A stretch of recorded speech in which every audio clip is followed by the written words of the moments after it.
Hello everyone, this is the 16th episode of my weekly show G.GOES Live. This is a very special episode since I host my very good friend. He is a very special artist who has shaped the electronic dance music in Lebanon. He is one of the most influential DJs in the Middle East, a very close friend and someone I've always looked up to. Ladies and gentlemen, this is Madjam. How are you, Madjam? Hi, my brother. What's up, man? Habibi, Thanks, this guy. thanks for coming. Can I do a little intro for him before? Because I know you guys know about him, but I think for those who are watching this through my end, I want you guys to know something. With what we do with music, there's a lot of details that get involved, and most people will skip them because they want to jump the gun and do something serious. What Per-vurt does, what G-Mohris does, is he's been around the scene for 10 years now. It's been 11. 11, 10, and what he's done is basically he's opened up the production world, the DJing world, set up this beautiful studio around us. Look at all this equipment around us. There's so much gear. It's in demo mode, so it's kind of look like we're touching it, but we're not. And what he does is he makes it more accessible to all the new generation. I know so many DJs who I've met recently, like the young 18, 19-year-olds, and they tell me, where did they learn? I say they learned at Per-vurt. And when I say Per-vurt, approved. Because I know there's a couple of the DJ schools. I've seen some guys come out of there. They don't really know what they're doing. But when they come out of Per-vurt, I got to say bravo to him for doing this because it makes the whole scene better and it makes me trust the new DJs who are going to be doing a warm-up set for me or whatever more. So yeah. So Thanks. You do your part with the scene as well. So yeah. Thank you so much. So how's your summer going so far? Incredible. Busy. Incredible. Yeah. Busy. Yeah. And that's, by the way, this is the first summer that you moved into business, like launching your own club. It was last year, actually, but this year was the more serious year. Last year was more, how can I say this? Last year was more experimenting, trying it out. But this year things got very serious, very serious. So we have the Madjam, the DJ, the producer, the radio host, the club manager / partner, owner, etc. Yeah. We have so much to talk about tonight, you guys. Stay with us. Share this video if you care, of course. And if in the last 15 minutes of this show, we will be taking your questions. And just to tell you one thing, we cannot scroll now because we're a bit far away from the iPhone. And you can send the message through private on my account, and I will, of course, ask Madjam your questions. So, Madjam, you started really early, like you were 10 years old. And I saw one picture on your Facebook. You were DJing with the cassette deck, and you had a Walkman, next to you, and you were just queuing the other track on the Walkman. I don't know if some people they know what Walkman is. Very so hard how to was do. it? Tell me what was this thing that took you really into DJing and mixing the whole concept of DJing? Anyway, when you were too young, it was quite hard to start with because I mean we had access to music back then. I mean, you either buy the whole album. You know what I mean? Or you record them off the radio. So when I was a kid, I lived in California. So we had really good radio stations in California. Kiss FM, Power 106. So they played really good music when we were kids. And so my sisters and I, especially me, we all recorded from the radio on cassettes. And I was quite organized, though my handwriting's pretty crap. But was able to write the songs down. And what we'd do is we'd edit the songs afterwards if there was a jingle or a guy talking. So we'd have the songs as they were. So starting off when we came to Lebanon in 1991, I know some of you weren't born, but I was 10, okay? Do the math.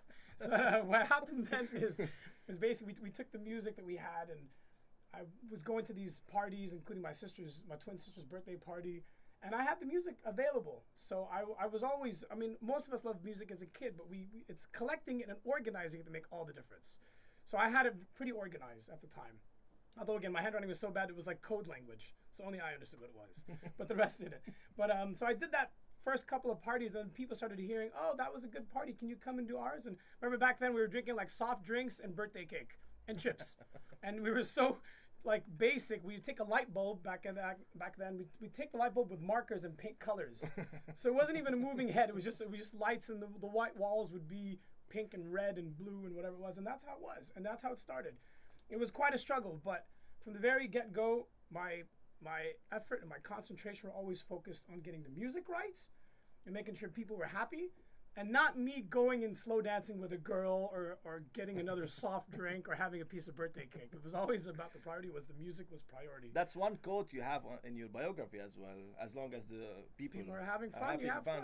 Yeah. It's a little bit of a sacrifice, and it's always been a sacrifice for me. It's never been easy, but it is fun to see people having a good time, even if 90% of your concentration has been basically following up on, people's actions and stuff.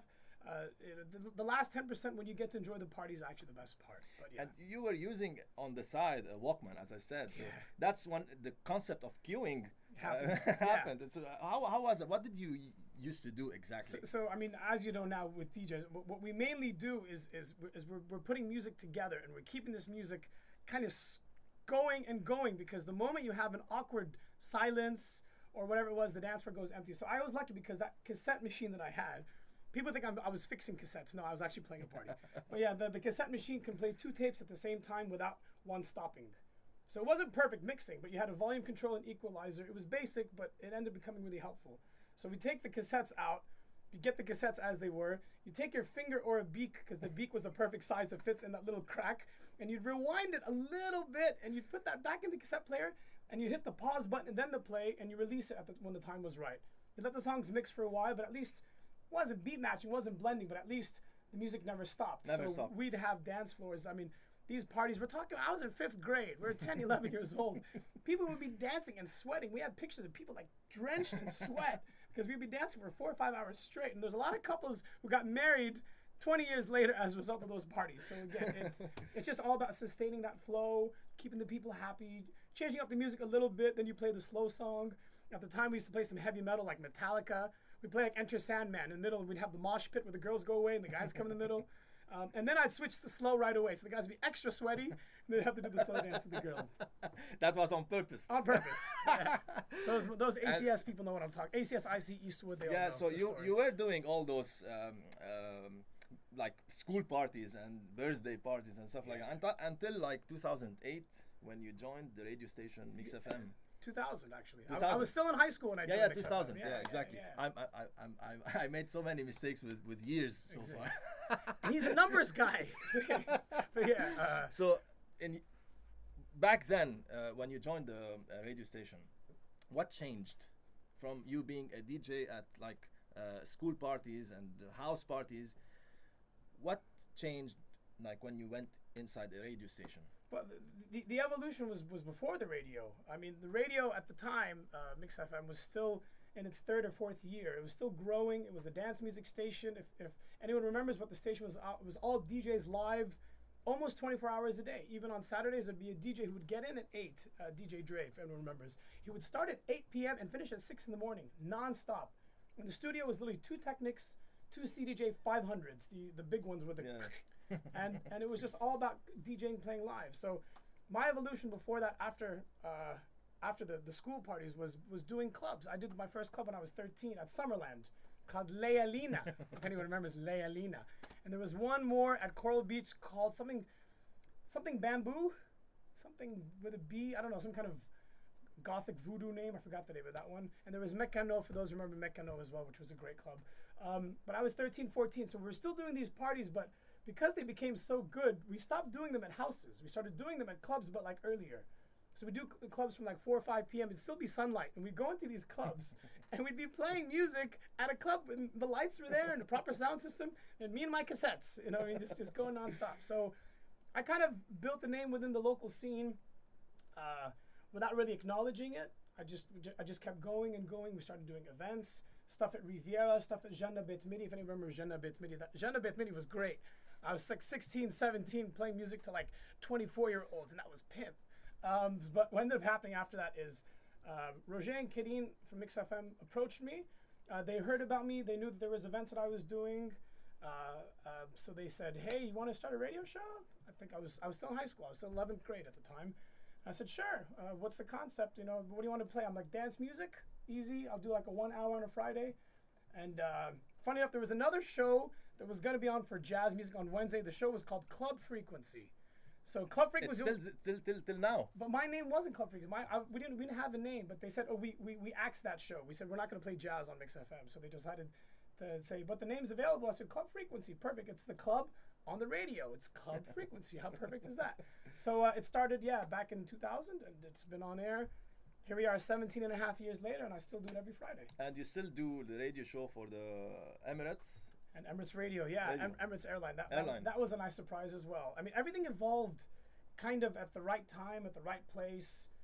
And the nice thing was people contacted me. It wasn't like I went out of my way to go ask for gigs or to ask for the set or can I join this radio. It was more like somebody heard of me at a club or a party or somewhere or an event, and they said, hey, you'd be good on our radio or our airline. So for all that matters, it just naturally evolved. And I'm very thankful for all the people who've supported me all these years. And there's some of them have over time gotten out of the scene. There's actually a lot of them. Most of the people who, when I was part of the scene in the 90s, most don't exist anymore. There's literally a handful, like 3 or 4 fingers left, who are still part of the scene. The rest have just, they got sick of it. They said, I can't take this anymore. It was just too much. It's all about finding that right level of happiness and maintaining it. So, yeah. You know, the first time I witnessed you play was in Strange Fruit. I think it was Dave Seaman. I can't remember which year was it. There's one time I sent you a photo, a scan of a photo I took back then. It was a Mix FM event. Probably was, yeah. So that was when Mix FM, they were doing those events, booking DJs from abroad, and you were always there playing with all those big DJs. Yeah. And how was it for you when you shared the decks with all those big DJs in the world? So at the time, we didn't have much internet, right? So we all kind of knew what we had because a friend of ours went to London and got back. Oh, I got this Global Underground CD. You're like, who's this guy, Dave Seaman? I don't know. Like, I mean, some of us knew, some of us didn't. I read a lot of Mix Mag. I used to get it from this place in Hamra down the street. And I used to actually subscribe to it through a bookstore called Books and Pens. It was one of the Malik's books. It's still there, apparently, yeah. But now they sell books and pens, not magazines. Everything's on the internet. So, so I kind of knew about the international scene just by reading because the internet didn't have much. I mean, we still had dial-up connections, and if somebody picks up the phone, the connection would die. When you're loading porn, it like loads the porn slowly. You're like, I'm getting the nipple, and then it would cut. You had Per-vurt. Yeah, Per-vurt. Sorry, Per-vurt. So I kind of knew this in advance, but I guess it kind of evolved in my head. Plus, I had so many years of experience. So for me, I wasn't nervous as other people were. Like, like you're gonna warm up for Tiesto or warm up for David Guetta or something. To me, it's like it's just continuing what I've always been doing. It wasn't a case of I'm gonna go with David Guetta. Oh my God! So I don't treat it that way. I don't sit there and blast it in people's faces that I'm warming up for them. I just put it once or twice and that's it because it's always been about the humbleness. And again, pre-internet days, or at least pre-social media days, it wasn't so complicated. It was so much easier to handle this.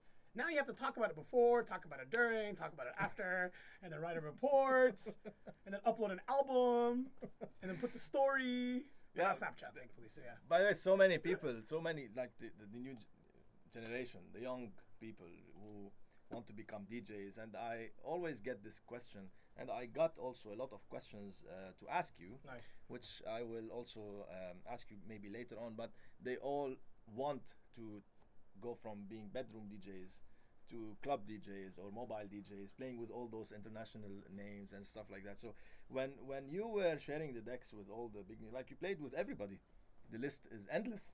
From Carl Cox, John Digweed, Sasha, David Guetta, and the list, it's endless. So when you overlook this view of maybe 15, back in the days, 20, maybe 1,000 people, yeah. Do you still get nervous when you just go? Because if you press play and the deck stops, and it's a big responsibility. Very nervous. Still till now? Very, very nervous, yeah. One of my good friends, Cracks, who was with me on Saturday at the Holly Festive Colors, which was a few days ago. It was about 4,000, 5,000 people. But even then, even if I'm doing a club night for 200, 300 people and the club is completely empty and I'm doing a solo set, I always get nervous. Always? Always. It's a big responsibility. Always. There's this stage fright is what we call it. Like if a performer is going to do the same theater performance on Broadway that they've done thousands of times, I'm sure there's a part of them that still gets scared. But when you do 1,000 times at the same place, it's probably different. But because every time you don't know what to expect. So what happens to me is this stage fright gets really bad sometimes. But for a short period of time. No, but it's the build up. Like for example, Creamfields Abu Dhabi. I'll give you this perfect example. This was 2010. I was going on after Dizzy Rascal, after Tiesto and before Dizzy Rascal. So I had to create this transition between both, and I had half an hour. And they have the fireworks and the screens and the LEDs, and I just had just a small little DJ booth up front, and that was it. So I had to deal with this stage fright. It was so bad, it was like I had some kind of like weird nervous disorder. But one of the bar backs got me three shots of tequila and a Red Bull can. So I shot them down really quick. It burned a little bit, so I actually was more nervous about the burning in my stomach rather than the stage. So I got up there and we had a blast. So yeah, it was really Don't do like him. Yeah, it's a bad example. It's a bad example. But again, I am quite probably older than most of you people watching this. But anyway, but the nerves never stop. But the good thing about the nerves is, I think if you don't have them at all, then you must be very arrogant and you must not appreciate what you do. And you get so used to it, it's like having the same meal every day. And I think routine in life, it becomes too much repetition. It's just not good. So it's really good to have the stage fright, and I still get it all the time. Yeah, you mentioned Abu Dhabi, and in 2004 you took the residency with Per-vurt in Dubai. So you were traveling you were always between Lebanon and Dubai. So Dubai at that time it was like a virgin country when it comes to electronic music scene. Not such a virgin. A little more experience than that. But you had a big role there, and also like the role that you had in Lebanon. So what differences did you notice? The crowd, the scene, the acceptance there's a lot to say about this one. So I can talk about the Beirut scene up until then, which was Beirut was going from, let's say, puberty to like adolescence, and it was almost adolescence in 2003, 2004. By then, I think we already had our first Paul Van Dyke. We had Steve Lawler. We had Anthony Papa. So the names were growing. So we were getting to a phase where we were getting good. Oh, we even had Sasha and Digweed in 2003 and 4. So Lebanon was already kind of there, but Dubai always had the budget. And so having the budget, you always have the sponsors who were eager because it was a growing city and it was growing fast.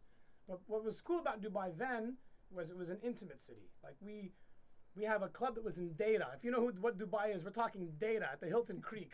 It was called M Level, Alphonse and Co. M Level, 2003. It was right after the Iraq War. I was still in college. I was barely 22. I just turned 22. You have to be 21 to enter clubs there and to be a DJ. So yeah, it was a small group of about 300, 400 people. And of those 300, 400 people, as the months carried on, they expanded to a few thousand within a few months. Literally from May of 2003 up until May of 2004, it went from 400 to like 4,000. That's when you decided to take a residency there? Yeah, well, I graduated from LEU, which is just up the street, by the way. I have a degree in communication arts. I had a whole other parallel life running in parallel.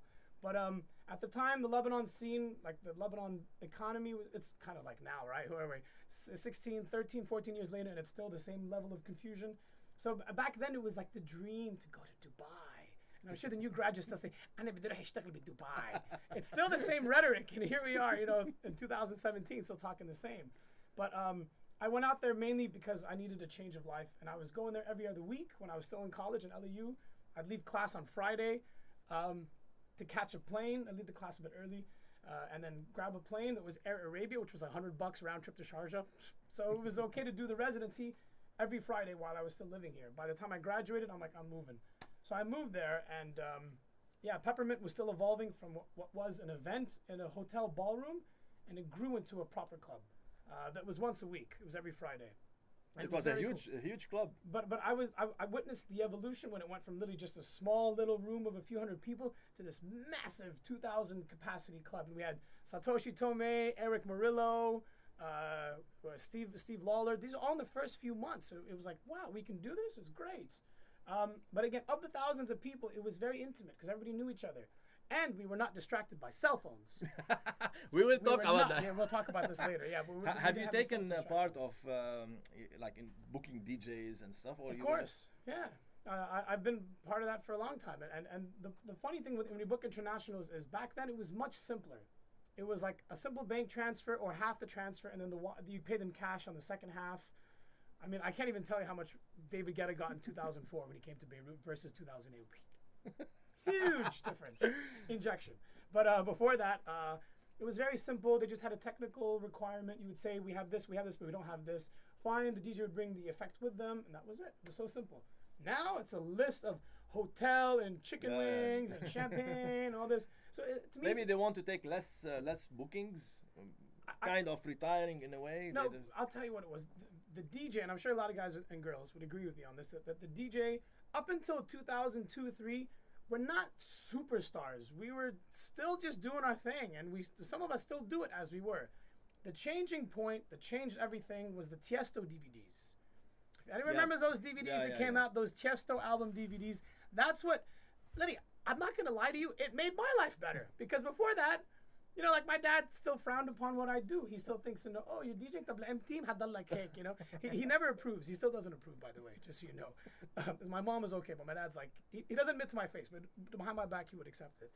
But the Tiesto DVDs literally took the DJ from a guy who just playing music in a room, because these clubs, the DJ booth was literally next to the kitchen. It wasn't even anywhere popular. The DJ booth was just a small little corner. And then all of a sudden, the DJ got moved to the middle of the club, in front of the dance floor. So that was all part of that Tiesto frenzy effect, which has helped us, and it's globalized DJing. It's made it more popular. At the time, the technology was still mainly vinyl and CDs, so it was much harder for anyone to try to get into it. I'm sure you remember when you had the store back then, it was CDs. You had to record them, put them in the order that you want them, load, play, queue. Sometimes the CD doesn't read. You have to eject it, and you have 30 seconds left of this next one. So that was a real struggle. It was a real struggle. Even back in the day, when we used to carry speakers was a struggle. We used to carry the amplifiers, the speakers, the cables. That's how you earn your stripes. It's not about just right away shooting off and getting a laptop and saying, hey, I can mix forever. No. He doesn't like much laptops. Harder. I'm against a laptop in the DJ, but that's true. By the way, you played on the very first Pioneers. Yeah. And now you're an ambassador for the brand. You call it the Japanese giant. Japanese monster. Yeah. So there's this kind of, you know, you're loyal to the brand and you love it. How does it look like your set nowadays? Because you're booked always, and do you just tell the promoter or the one who's booking you that you want to play on a certain CD player or multiplayer, etc.? So again, learning from these DJs that we used to book, right? I would see the requirements. I'm not as big of a dick, okay? I'm not saying penis size. I'm saying I'm not a dick, okay? But I would learn from them about their technical requirements, and they would come up with diagrams. I think one of the coolest one was Sasha in 2005 when we brought him to Dubai. Having Sasha in 2005, his requirement was very simple about the equipment to reply, this mixer, no, then this mixer. This mixer, no, then this mixer. So and a diagram. Choices. And a very simple diagram that looks like an alien standing on a table, but the table would have actual images of the equipment. So that made it easier for me to communicate when I go to these gigs that I have minimum requirements. They must be this or higher. Sorry. Someone out there is saying something to me. I know you are, huh? I think I know who it is. We're not sponsored by. Not sponsored by nobody. By nobody. But Adidas. Oh yeah. Well, let's get rid of this little tag then, shall we? But so I simply I've been on CDJs since the CDJs came out. I couldn't afford them. It was the 500? No, the 500 was the ones I used first. But back then we had other brands like Gemini and Kenwood and Denon and all these other brands that had these rack units, which were literally like 19-inch rack units. I still have them. You still have them? And it wasn't even a jog dial. Two it was decks, a little dial. You link them together. And the pitch was so tiny. So you had this pitch bend, which was a plus and a minus. Which the plus and the minus is not natural. It's like going, it's like the X1. No offense to tractor guys, but I mean having it's so basic. You have a master lock-in tractor. Yeah, you do, but I've seen. You don't like software. You don't like technology. But I've seen people not know how to use it. So this is where I'm going to go back to the basics here. Going back to the cassettes. Sorry, I don't miss my cable there. When I was on cassettes first, then came CDs. The first CD players I bought from this guy called Ajuz or something here in Hamra as well. It was a CD player, Sony. It was not a rack unit. It was just a play pause, and that's all we had. But and it had this A.Q button. So when you loaded a track, you looked for that first exact beat. So you would drop it in when you wanted to. And we had mixers with samplers. So we would sample the first part, make the sample sound good, and then mix in the track. So it wasn't beat matching, but it worked. It worked. Then when the CD players came out with pitch control, 95, I think was the first one, 94, 95. It made it easier, but the units were so expensive. Like, we didn't have $900. We were getting paid $100 with the sound system. So there's no way you're going to save up $900 in it for this. It was crazy. But you would rent them when you rented the sound system. You would work it out for yourself. And then again, the play, pause, the cue kind of helped you evolve. And what saved the world was the Pioneer CDJ 500s at the time. Were way too expensive for most people. I mean, Mix FM only had 2. If one broke down, the DJs couldn't mix. It was as simple as that. That's how expensive they were back then, at least in those days, money. What changed the world in '98 was the Pioneer CDJ 100. Yeah. If you remember this. The silver one. The silver whitish one, jet zip wah. Had jet zip wah and hold. So that CDJ came out. It wasn't called the Professional Series. It was called the Performance Series. And I'm not sponsored by saying this, but I saw them on the internet. I was on this cddj.com forum where we would discuss stuff, and I knew that they were coming out end of '98. So I knew my mom had a friend coming from New York. So I asked her, "Oh, can she get me these 2 players from this Rock and Soul Music, New York City?" I had to call international to order them, and I gave them the cash when they came back to Lebanon. And I had my first CDJ 100s. The power was 110, not 220. So I got the transformer and I super glued it on so nobody would ever mess with it. And the jet zip wah is when I used to sit in my bedroom. I never watched TV. I never watched X-Files, maybe 1 or 2 episodes of X-Files. I never watched Friends. I never watched any of these NBA stuff that was on MTV Lebanon back in the day. I never Superman. Remember the Superman series? I never watched that. Maybe once or twice, but I was in my room mixing and mixing and mixing and mixing. And it got to the point when I got those CDJs, I changed from a normal mixer with a sampler to this Eclair mixer, which was a 2-channel mixer with gain, high, mid, low, and nice faders. And I would just mix nonstop. I had no girlfriend for those 2 years. I would just mix and mix and mix. So I learned the beat matching. I'd have tracks that were given to us by Disco Number 1, Rap Bass. Still miss you, brother.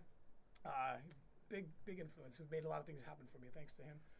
He had a music store in Ashrafi, and they would get tracks. Back then, there was no downloads in '98, so you have to wait for the CDs. Exclusive. The CDs to physically come in the country, or the vinyl. They would record them on a PC, and it was WAV. So the PC only had a 500 megabyte hard drive, which means you can only record 1 album at a time, or use the CD recorder, which means you have to record it live. And then when you finish the CD and you finalize it, and the machine says no, you're screwed. But having those CDs, having access to this, having the CDJ 100s has changed a lot. And I know so many people who, in the years that followed, the CDJ 100s were more affordable. So now you had DJs who were mixing properly everywhere. You go to these carnivals and school parties, and we did this Adidas street ball at Forum de Beirut, if anyone remembers from the 90s. We had 10,000 people playing street balls, all hip-hop. That was my hip-hop days. But yeah, the 100s changed a lot. It opened up the market to so many people. And that's why I appreciate technology evolving, because what it does is it gives access to more people. I guess you can call it power to the people, if that makes any sense. But anyway, I mean, the technology is now there. There's no reason for somebody to have a really bad mix. They shouldn't be DJing at all if they can't mix, because technology is there. One mistake, it's okay. It happens to everybody. We're human after all. But if you have a laptop that's doing the mixing for you, and your beat goes off for the whole 2 minutes, and you don't know what went wrong, you should give up and go back to your day job. And when did you become the ambassador of the brand, the Pioneer? Because they noticed, and they were in contact with you, and you helped them evolve the software, hardware, kind of. And you did a lot of events in Lebanon to increase the awareness of the brand. And I was in BO18 once. We were doing this Pioneer event. Back. Yeah, I remember that. And why do you love the brand so much? So in 2009, there was Pioneer had an office in Dubai. They're gone now, but they had an office in Dubai, Pioneer Gulf, and this office had some people who were basically interested in Pioneer TVs and car stereos and home hi-fis. But there was one guy who noticed me. He used to come to all of our events and notice that I was the guy using the Pioneer headphones on the Pioneer CDJs when they had the screens, the cameras projecting on the screens what we were doing. He noticed I was on Pioneer equipment. So he got in touch with me a few years. By 2009, they said, "We'd like you to join us and be our Middle East ambassador." At the time, they had people who they would endorse with headphones, and they would just take pictures with them. That was it. There was nothing much to it. It was just, they would do the studio pictures, where they would go with the background, and they'd just go like, "Chloe, I'm talking about you." Just kidding. I love you, Chloe. That was a joke. This is a joke. She sent you hearts. Yeah, I know. So I don't want her to hate me for that. But anyway, you know what I mean? It wasn't really developing the product. It was more about, hey man, I wear Pioneer and I'm cool. No, it wasn't about that at all. it was very detailed technically because at the time, in 2009 is when Pioneer finally launched the CDJ 2000, which was the game changer, and it still is the game changer till today. The same way that the 100s were a game changer, it brought the mass media into CD mixing. Same way that the 1000 started DJing CD scratching, which was in 2001, if I remember correctly. So 3 years after the 100 came the 1000. So all of a sudden, hip hop guys are able to scratch on CDJs. And then 8 years later is when the 2000 came out, where you no longer needed the discs, which was a blessing for me. You can now use the USBs. So I used to struggle with those discs. For anyone who remembers, in Oman and in Saudi and all these parties I did up until then, you're only allowed to take 10 CDs with you into the country. It was a disaster. And I had my big UDG bag, which had 2 case logics. Each one had 200 CDs in it. And so the first time it happened, I had no CDs. But I had a backup. Heineken Thirst had an event here, and I still have the case until now. It's in my room. And I had an emergency 10 CDs, and I was able to do the party on those 10 CDs. So carrying this on my shoulders, you're talking 14, 15 kilos. At the time, the economy class cabins were shrinking, so I couldn't fit the bags in there. Evolving into hard drives and USB sticks and SD cards was a complete game changer. No one has done that up until that point. No other DJ product equipment has done that. They had the laptops. There was Final Scratch, then came Serato, and then came Traktor, if anyone remembers the exact sequence of how that happened. But I didn't want to carry the laptop. I don't like the laptop in the boot. So the 2000 was a dream for me because people were switching to Serato. They were switching into Final Scratch. And I saw this happening rapidly. I saw a lot of the DJs we used to bring to Dubai and to Beirut starting to switch into the laptop function. And I was like, oh no, they're no longer focusing on the crowd. They have this distraction. Like, look at me, look at you. Hey, how are you? Hi. Hold on, wait, let me find my next track. I need to find it. And you know, and when you have the laptop screen on your face, you have this angry face, like going, oh. Right. And you're overexposed as well. And all of a sudden, someone taps your shoulder. Hey man, they're dancing. Oh, they're dancing. Oh, hey.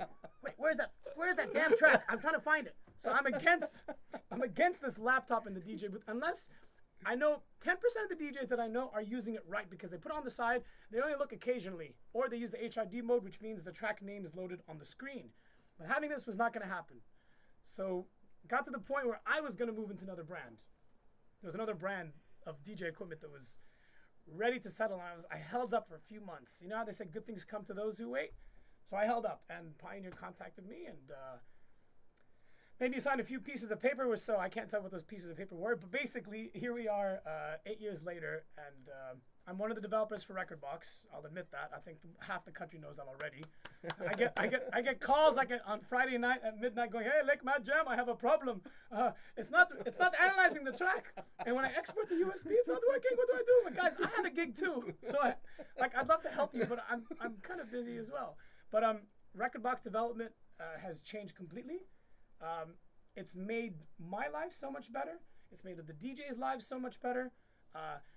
I mean, I think even Armin said in an interview like 6-7 years ago, what is the future of DJing? Remember the DJ Mag Top 100, and he was #1 that asked, what is the future? He goes, going to a gig with a USB and SD card is the future. And that truly is. To me, that was a game changer, because now I don't have to worry about the CDs skipping, or there's a scratch on it, because back then or not allowing you to get more. Or not allowing you to have more than 10.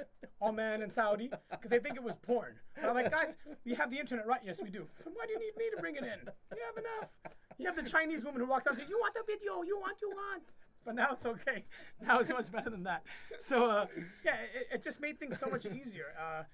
And what I love so much about developing the software is we're working on the next evolution of the software. And when it first started, it was just music management. It was simply the iTunes for DJs. So instead of having your iTunes and you just drag and drop your tracks, and I know some DJs like Elias/Stamina, ex-Stamina, who would still use his iTunes up until a couple years ago, because that's where his music is sorted. Rekordbox has the bridge, which exactly as your music is on iTunes. So you don't have to do everything again and again. I'm an anti-Mac person. So I hate iTunes, and I hate iPhones, and I hate everything. Me too. Except the iPad. But my iPad is literally just like a radio player. That's all I use it for. But Mac screwed me in 2007. So I'll never go back. By the way, Raf, he was here from Pioneer. Yeah. Like a year ago. And we were also discussing a lot of updates for Rekordbox back then, maybe last year. He said they implemented the language, the Arabic language, and they did a lot of changes. And here we are now. We have the Rekordbox DJ software, and you can link this to the CD players directly or to controllers, also the RR series and stuff like that. But you still choose not to use controllers. Personally, again, by having Pioneer, if I'm going to use it in the DJ mode and HID mode, it means I need the laptop. Of course, and you hate the only time I'll admit, I use the laptop a few times. But it's mainly for the big.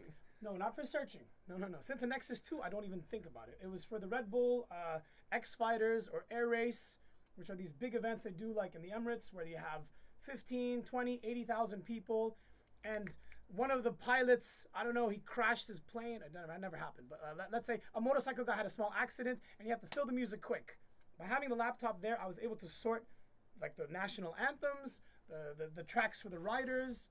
To have that all there on the laptop makes more sense for a show, but it's like a show. So it's like a Vegas show. It's like a performance. Where when it came to the actual, it's not me DJing in a club and people are sweating. It's more you're on a big control tower and you have the race controller in front of you, the sound engineer next to you, so you're constantly changing stuff quickly. And the guy would say, we need another track. We need a backing track to fill the quiet moment while the helicopter comes and arrives or whatever. So it has to happen with the laptop. The only time it happen is then. Otherwise, never in a club. Do you like all the effects on the DJ mixers, and do you use them a lot, or you think it's like some people abuse them as a kind of? When you mix music, is it about like integrating a lot of effects or do you want me to start hating on some people?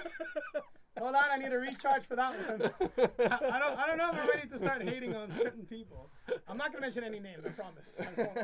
I won't. But cheers. But just because the effects are there, don't abuse them, right? Cheers for Red Bull, by the way. Cheers, thanks Red Bull, thanks. Sugar free tonight because it's a Wednesday. It's early for the weekend.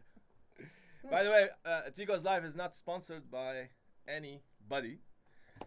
Hoping to have some sponsorship.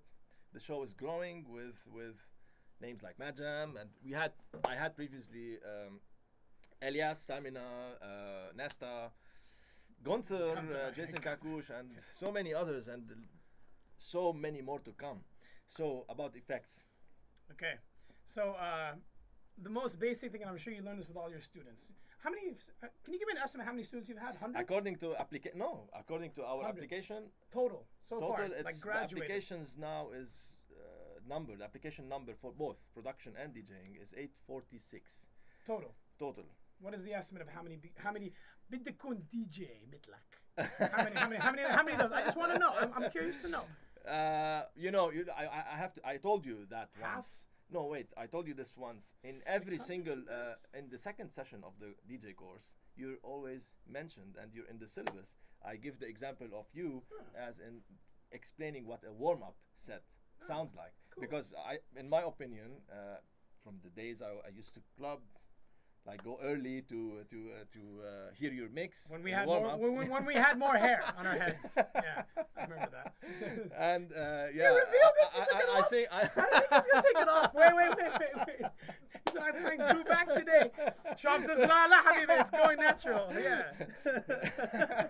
This guy is one of really. It's not, I say this to everybody. This guy is one of the best warm-up DJs. But nowadays, Madjam evolved into playing different sets, like in closing main sets sometimes, opening, etc. But as in the warm-up back in the days when I used to go clubbing like non-stop, it used to be Madjam with the warm-up. So again, a lot of people are asking me or telling me I want to be like this or I like Madjam. It's not about being. What the thing is, again, going back to my basics, I'm only giving my example because that's the only example I know. I mean, I've heard of other stories, but the one that works is start humble, maintain humble. You're there to mix music and make people dance. You're not there to over-impress. You're there to just do your thing, sustain the atmosphere, whether you're warming up or you're closing. Don't overdo it. Don't overkill. Even if you're doing the main set, keep it cool. Keep it right. Don't sit there and abuse the music to the point. Now, I'll give you another example from the 90s. If you remember Lebanon in the 90s, the DJs were not dance DJs. They were scratch DJs. Some of them, very few, still exist in the scene now. They're not scratching, or they don't scratch as much. But back then, the DJ was a performance. People would go to like Nahr al-Kalb or Hamena. That sounded really bad. Nahr al-Kalb, which means dog river. Nahr al-Kalb. Right? It's just al-Wati. Nahr al-Mot. Right? It's horrible names. Right? So yeah. So these guys would go to these shows just to watch a DJ mix 600 songs in 1 hour. Okay. So it was a show of a guy with 3 turntables mixing quickly. There's still some videos that you can see on YouTube now where they're mixing quick, but no one's dancing. I think back then Lebanon was still fresh out of the war, so there was a little awkwardness of dancing because we had all the faiths who would show up to these parties. Some fights would break out over ego, obviously, but if you had dancing, you'd have a lot more fights. So it was more about, okay, watch this guy, learn, okay, observe how he mixes, and that's done. Then we became dance DJs. I was always a dance guy. I never scratched. I never was there to do the performances. Nowadays, I'm glad we have some turntables who are kicking ass. Lethal and all this the new Red Bull 3 style who are coming in Soon. You'll find out soon. I can't reveal that info, but yeah, having them is cool because that's a performance DJ. I'm glad performance DJs are back. But if you're a club DJ, if you're a dance DJ, I'm dancing. Don't stop the music and make me do this with my head, and I'm so confused. And I think, do I go get another drink? Do I need to pee? Do I need to smoke a cigarette? Oh, he's done mixing. Okay, good. I can dance the next song. Don't do that. It's dance music. I go out when I rarely go out anymore, but when I do go, I want to hear good music. I don't want the song being cut so fast. I'm not in a rush to hear this song for 1 minute or 30 seconds and then this song and then this. It's not a competition. You're not impressing me by mixing it quickly. I know you can mix. You're using digital technology. If you were on CDs, there's no way you'd do that. And that's why I say have time. The vinyl guys were impressive because it was actual physical record coming on the turntable. They would cue it up and mix it in quick, but they would literally, it was a cut mix. It was barely a beat match. It was a cut mix. That was impressive because it was an actual physical analog mixing. But now it's digital. You finish the song, move on to the next one. Finish the song, move on to the next one. What's the rush? Stop, relax, enjoy, dance a bit. Come and join me for a tequila shot. Come and, say hi to this person, wants a picture with you because now we have cameras everywhere. That's what it's all about. It's not about rushing to get the next song. And I hate when I go to places and by the end of the night, my head is like screwed. I'll give you another perfect example. Do you remember this Night of the Anteaters? Anteaters. Ad-eaters? Ad-eaters. Night of the Ad-eaters, okay? This was a movie theater where you would go and they would show you the best commercials from all around the world for 3 hours. 3 hours. To watch commercials. I remember my ex at the time, I think I was in high school or college. We went there, let's go try. We went in there and it's commercials. And back then most TV commercials were 30 seconds or 15 seconds. So it was pretty funny at the beginning. Some were very funny, but it got to the point where your brain is like, whoa. And then they had this intermission, and I swear they had this intermission, and they turn on the lights in the theater. And you're like, oh my God. Whoa, what just happened? It was just complete information overload. So I find that there's some DJs, because they have the digital technology, they're doing roughly the same thing to my brain. Maybe it's a phobia I've gained since that one night, but I'm not in a rush to see all this information squished into this quick. Why? Let the tracks play. Let people breathe. Let people enjoy. And for example, my roots are hip hop, so I don't mind hearing the second verse or the third. I don't mind sometimes the third. You'll never hear the third verse of Gangsta's Paradise in Lebanon anymore. You know what I mean? You never hear that. They have no patience. They're like, oh, we're in the morning. Like, you get to this point, and then tell me why army. They're mixing it out. The why. There's one more verse coming. Anyway, so it drives me nuts how we have so much more music to play, and the guys who produce the music, they leave it there for you to play. Why are you cutting it off so quickly? Why? What's the rush? Who's going to give you an award? Is somebody going to say, here, congratulations, you got yourself another Red Bull for the rest of the night. Here, go faster. No. I knew we were going to have so much fun in this episode.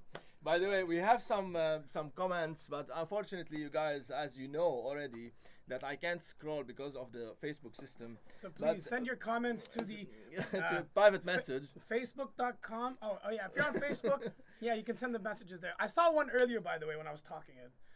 I'm multitasking. It was Rami Abirafi, I think, who said, I like Madjam because he's a Mac hater. He doesn't like too many effects, and there was something else he said. I can't seem to remember. No, I can't see Rami. But Pioneer, yes. Apple hater, no, yes. No, this is Rami Aburob. Sorry, Rami Aburob. Sorry, my eyesight needs to be improved. Rami Aburob says, Pioneer, Apple hater, and minimum effects. Yes, minimum effects. To continue about the effects thing, take it easy. Take it easy. There's some effects which are ridiculous, and when the DJing 500 came out, we had the flanger. Some call it flanger. Some call it flanger. It's so Are you obsolete. Canadian or American? Flanger is such a. Not anymore. So done. It's so literally 1995. 600 came out fine. 800 came out. We had the filters. I was a filter guy. One of my first mixers that I bought, big mixers with my first paycheck in Dubai. I didn't pay my rent. I didn't pay for my furniture. I barely had a bed, but I bought an Allen Heath Zone 92 with my first paycheck from Dubai. And I still have that mixer till today, and I still love it because of the filters and the 4-band EQ. Back then, it wasn't about the effects. There was no effects in the mixer. It was just filters. So you learn how to blend the songs in together. Focus on blending the songs nicely together rather than using a way to cut it off, adding a tail to a cat that doesn't have a tail, and switching to the next one. With there was reverb, no rush. Yeah, there was no rush. There's no rush. We have some of the comments. Rami, we mentioned. Hi, Mesa. Maisa, Gandour, ha ha ha, and cracks, etc. Danny Tarabai, Mo used to give us examples on Madjam in the course. Danny he was a student guys, here. appreciate it. And by the way, we have to also mention that if you want to book Madjam, you have to contact a guy called Cracks. Cracks, yeah. He's kind of managing your bookings somehow. And Yeah. you did the Splunge. Splunge, yeah. Cracks. Yeah. And Maisa is Cracks' wife. Mother of the twins. Mother of the twins. What makes Cracks good is Cracks is a friend. I know some DJs have only been around for a few years, and they really have a manager and a photographer who comes with them to the events, and then like they have a technical requirement, and then the guys or girls get up to mix, and they don't know how to mix to save their life, but they have a manager, a booking agent, a bank account, a logo that they tattoo on their shoulder and on the headphones, but they can't mix to save their life. And I'm not going to mention names, but I've seen this quite a lot of times here and in Dubai. Dubai actually a lot more than here because Dubai is more, everybody wants to be someone, right? We're Lebanon, we're Lebanese. But I don't like this fact that they have managers. So to me, I literally have Cracks take care of the random international bookings, and he's done a great job. Otherwise, I've never had a manager. I never will. I do it all personal because it's a personal thing. If I have a manager, then it's like, I don't want to say the word in Arabic. I'm a sharp. That was on your story. Instagram story is not Instagram posts. You know that because I know that there's kids on Instagram posts, but not stories. So yeah. So if you want to sell yourself out, then you would have a manager or a tour guide booking agent who would sit there and contact. I'm sure you get the emails all the time from all these guys who. Please book my DJ to come play your club. He's really good. Here's a SoundCloud. Here's a Mixcloud. Oh, he's really good. If you send me an address, back then it was send me your address, I'll send you a mix. So send me a mix, I'll be like, it's a CD, it's a normal mix. Some of them got hired, but most of them it's just like, it's not going to work. And nowadays, having somebody do your bookings, I don't like when they go and sell you. In my case, somebody contacts me because they heard me somewhere or they heard of me. They heard, oh, you're at this party here or south of France or in Dubai or in India or whatever it was, and we'd like you to come. That is a personal, interpersonal relationship. It's not a, I have a big ego and my manager says I cannot get on the stage because my water bottle's not there.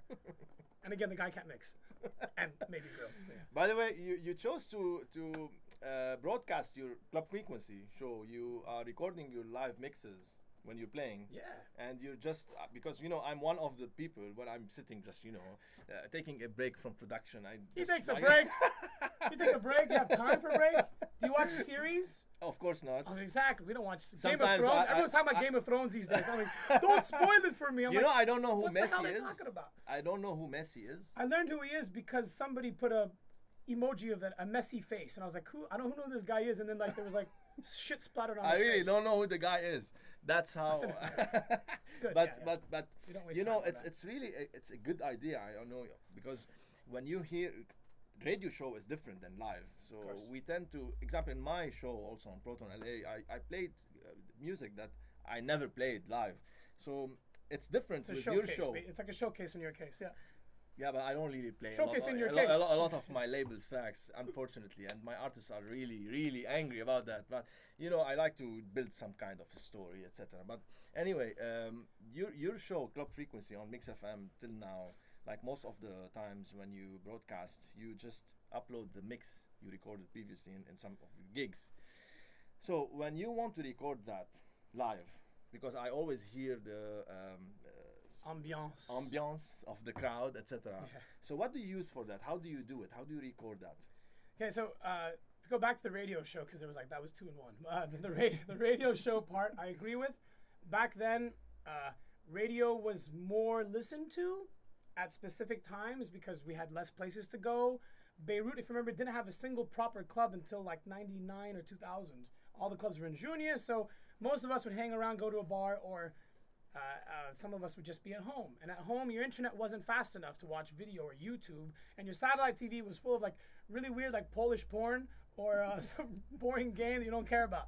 So more people were listening to radio. So I used to get 60, 70 SMSs on my personal number every Friday my show was on. Now I'm lucky to get one WhatsApp a month. And show me if it was a like hello. I heard you the other week and it was cool, but you rarely get that. And it's almost always from the same person. DJ Mo, I love you, man. But the rest don't do that anymore. People are so distracted. We have access to so much other stuff. So I agree that the radio show back then, I used to literally precision mix the tracks with tracks to make sure this was on this pitch and this was on this. I used to handwrite them. I have a whole notebook from Malik's Bookshop, that's twice, from Malik's Bookshop, where I have my exact club frequency from the year 2000, so I think about 2003, 2004. Because back then, the only way to do the radio show was to go at the radio station and mix it live. Pre-recording it was either on a format that's now obviously called mini disc. Who remembers mini disc? No, do you remember mini disc? Yeah, of course. Like mini disc. Let's Google mini disc. Find out what that was. Sony format that just failed and it's gone. Really bad compression. It was worse than MP3, but it worked. So yeah, doing the show live was nice because you're telling a story and being at the station with the speakers on and you know that the antenna is on top of you and you know that there's thousands, maybe tens of thousands listening at that exact moment. You know that you want to just get it right. So it's just as nervous doing it exactly live as it is doing it in front of an audience of 10,000 people. So got to the point where the technology became better. So I use a multi-channel recorder. I used to use a single one. Then I used to buy 2. One that records the crowd, one that records the music from the mixer. Line input from the mixer that record out to the line in. And the other one would just record the crowd. And you have control over the levels, of course. So yeah, I use a very basic video editing program called Sony Vegas. I don't use Soundtrack Pro or anything complicated. It's very simple video editing program without the video layer called Sony Vegas.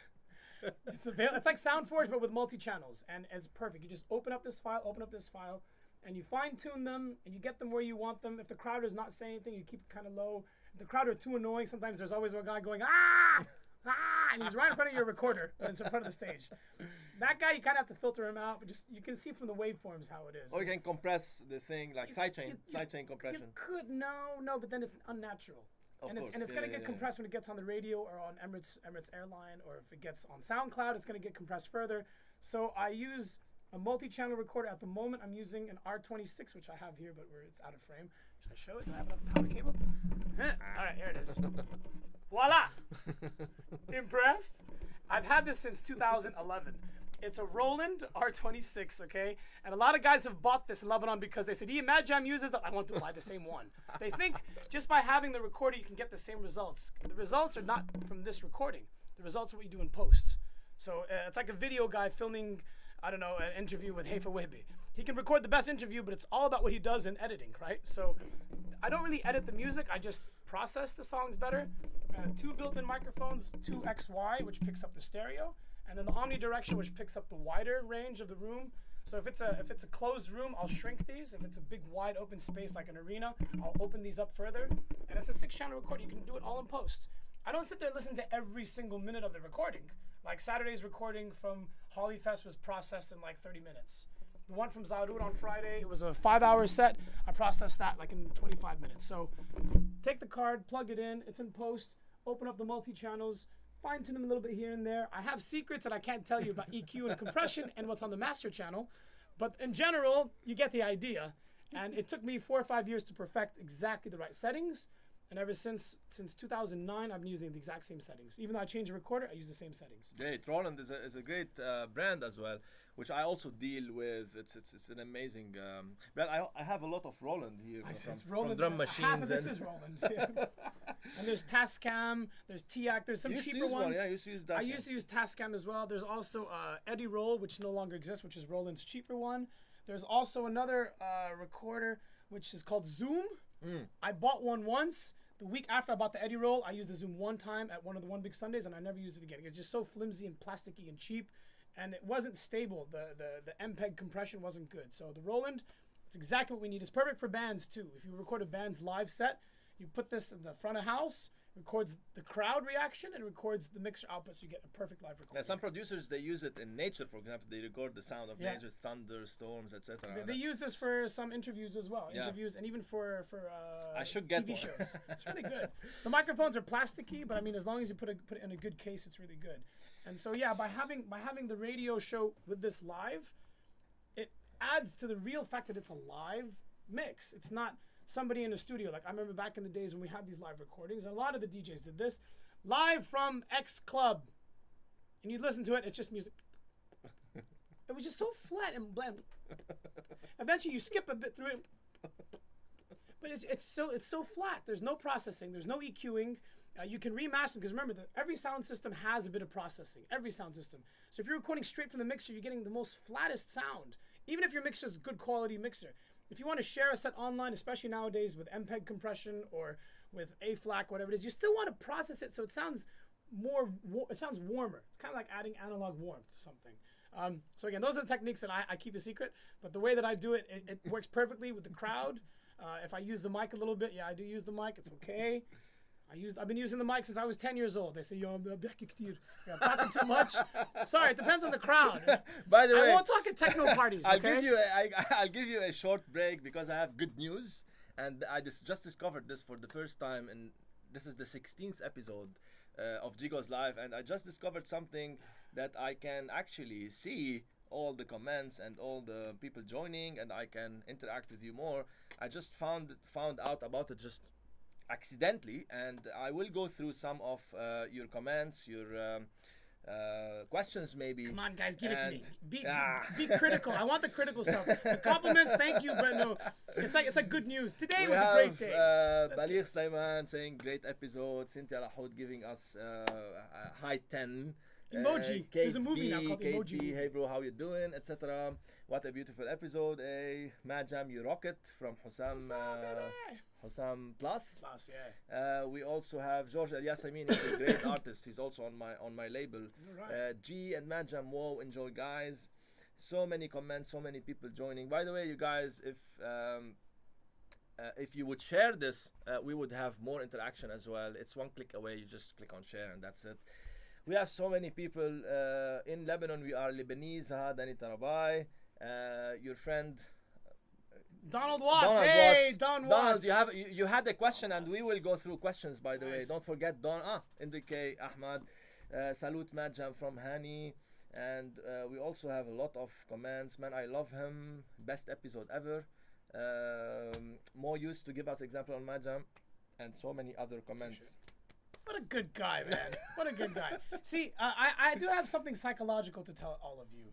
It doesn't hurt to be nice to people. It doesn't hurt. It takes more to hate than to love. So blindly, I've given people what my ex-girlfriend used to call face in Arabic, which is wish. So my exes used to hate it, like, especially in LEU on campus, like when I was in college or high school. Why are you giving this guy so much face? Why not? I'm not kissing his ass. Back then, we naturally became friends. Cracks became a natural friend. KC back in Summerland days became a natural. Everyone became a natural friend. There was no reason to make friends, but it doesn't hurt to just be nice to people. Don't be a bit of a I don't want to talk to you. Or don't be cold. It doesn't hurt. So years later, here we are, sitting here 15, 17 years later. Yeah, kind of, yeah. The same people who've been around since the 90s, and we're still doing this. I always, it's always when I see Madjam in those events, or he cuts his hair just close by, and what do you think? I got it done today. Hey, where's the new? Oh, there it is. See, it's a signature he puts. It used to be here for like 5 years. Today he decided to put it here for good luck. Good luck then. Like what? Am I gonna fall off a stage here? I don't understand. By the way, a lot of people they always tell me whenever we message Madjam on Facebook or on comments and stuff, ask him about something, he directly answers with no ego and stuff. He's so helpful. He's so supportive. We wish they said this is a quote by most of the students I had. We wish that everyone in Lebanon, the DJs who have a lot of experience, they do the same. You're very supportive. You answer all the questions. And how important is this? Like you are like a role model. You become a role model to a lot of young DJs and stuff like that. Like because some DJs they don't give this chance. Even in clubs when they run clubs, they just don't give the chance for those young generation to go and play, etc. So what do you think about this? Like someone who's a role model, giving all the support that the new generation wants. I'm getting kind of emotional here. From the very start, I was a bit frowned upon because I was very young and I was taking over from DJs who were much older. I was underage. I was, I don't know, in my teens, like 15, 16. And there'd be a DJ who's like 24, 25. But somebody has hired me to be there. So I learned from these bigger ego DJs of being an anti-role model. Like, they would see me kind of take over, and they would kind of stand behind me and just kind of bother me. It was kind of like a bad vibe. They would project bad vibes. In the DJ booth, you want nothing but good vibes, even if the DJ booth was in the corner back then. But there were certain people, those are the very few. The other 90% were very supportive. They have helped me blindly, irrespective of how I played, even though technically I wasn't good at the beginning because I couldn't even, we didn't have pitch control, remember? We just had to play pause. We had Discmans, the car Discmans with anti-skip for 16 seconds. So you'd mix between those. So it wasn't about the technical skills. It was just about being a nice person. It doesn't hurt to be a nice person. And if you pay good deeds forward, maybe this is kind of religion-based, but I have nothing to do with it. Anyway, if you pay a good deed forward, it doesn't hurt. You pay good karma forward, you'll get it back in return. And there's one person I have to mention. I mentioned earlier, I'd like to mention again. So in the 90s, I struggled, right? I had a lot of arrogant pricks, dicks. I can't curse on this, can I? I can't. I guess you push that. Yeah, it's okay. I can't curse on this thing. I'm not supposed to. There might be kids watching. Is it after midnight yet? No, not yet. 1 more hour. But there were some people who just tried to completely block me and stop me from excelling into what I was doing, whether it was at a bar in Hamra or a little place at the old Marriott. You remember the old Marriott on the Jneh Highway? There was a Marriott there. We had cinemas and bars, and anyway. So there's some people that were always supportive, blindly supportive. And one of them specifically, when I was struggling, I was hiring from sound systems, from local companies. I'd love to mention, but I can't. One guy just would not. Every time I'd bring the speakers out, I'd go to a party at Riviera or Coral Beach. I'd bring the speakers back, and he'd say, "Oh, you burned the tweeter." Now, I was very conservative with my levels. I never see the red. Red lights are for prostitutes, right? Is that the quote? So I never see the red on my mixer. I never let the mixer get there. But for some reason, when I took the speaker out, you don't test them when you take the speaker out. You just take them because you're in a rush to get to the party. Go to the party, stick the speakers on there, plug them in, do the party 4 or 5 hours later, put them back in the car, take them back to the guy, and he says, "Oh, you burned the tweeter." And this didn't happen once. This happened like 4 or 5 times. There was one time I did a carnival at LPS, a school that no longer exists, sadly. LPS, I don't know, somebody plugged my power into the 3-phase, not the 2-phase, and when the power switched, the whole system went pop. Now, we got some music working, but it was just the tweeters. There was no more subs. That was probably the only time I ever burned a speaker, but it wasn't my fault. It was a power problem. But this sound system guy used to charge me $150 per speaker to get it fixed. And I remember I was only getting paid $150 total. So I actually was paying him all the money that I was making. I wasn't able to save up or buy CDs or nothing. So it was a struggle. Until 1996, I think it was. 1996 or 97. 97, there was an event somewhere, Sagesse Jdeide, I think the name of the school was. It was a kermes. I don't know why I was there. But there was a good sound system, and somebody had called me up to come and play some music, and I said okay. So I went, and I met this guy, really nice guy, who owned the sound system. Smiley face, very laid back. His name is Roger Schlela, who back then was simply Roger Schlela. Nobody knew his DJ. He wasn't really a DJ. He was more of a guy who had a music store called Disco Number One. And this brand, if those remember from the 90s, had ads on the radio stations. We announced the CD recorder. It was the biggest announcement in Lebanon history, other than who Miss Lebanon is. That's probably bigger than Miss Lebanon. Ladies and gentlemen, behold, the CD recorder. We're like, what? We can record on CDs? So I knew that, oh, Disco Number One, yeah, you're that guy that has the CD recorder. He said, yeah, it's cool. So I got to know the guy. Started doing some work with him. So I started renting sound systems from him. But again, his Mastauda's all the way in Jdeidi. And I'm doing all my parties up in like Vardan, Hamra, and Rosha and stuff. And sometimes Saida and Aramoon and, Brahmana. But I'd have to always go and pick up the speakers from him. So, but he was being very nice to me. For those who don't know who Roger Schlela is, he's known as Rap Bass. He passed away 9 years ago. But this guy literally was the one who changed. I was going to give up. It was ridiculous. I was going to completely give up because it was so hard to rent these speakers and carry them and then pay so much money. But he not just rented speakers. He actually gave me a pair of speakers, said, take these speakers home, store them in your house, use them whenever you need to, and pay me as you go. So it wasn't like I bought them. He just, I just needed the rent of them. Instead of me struggling to go all the way there and pick them up. And though the traffic was actually, it's pretty bad now. But the traffic was pretty bad then, it's pretty bad now.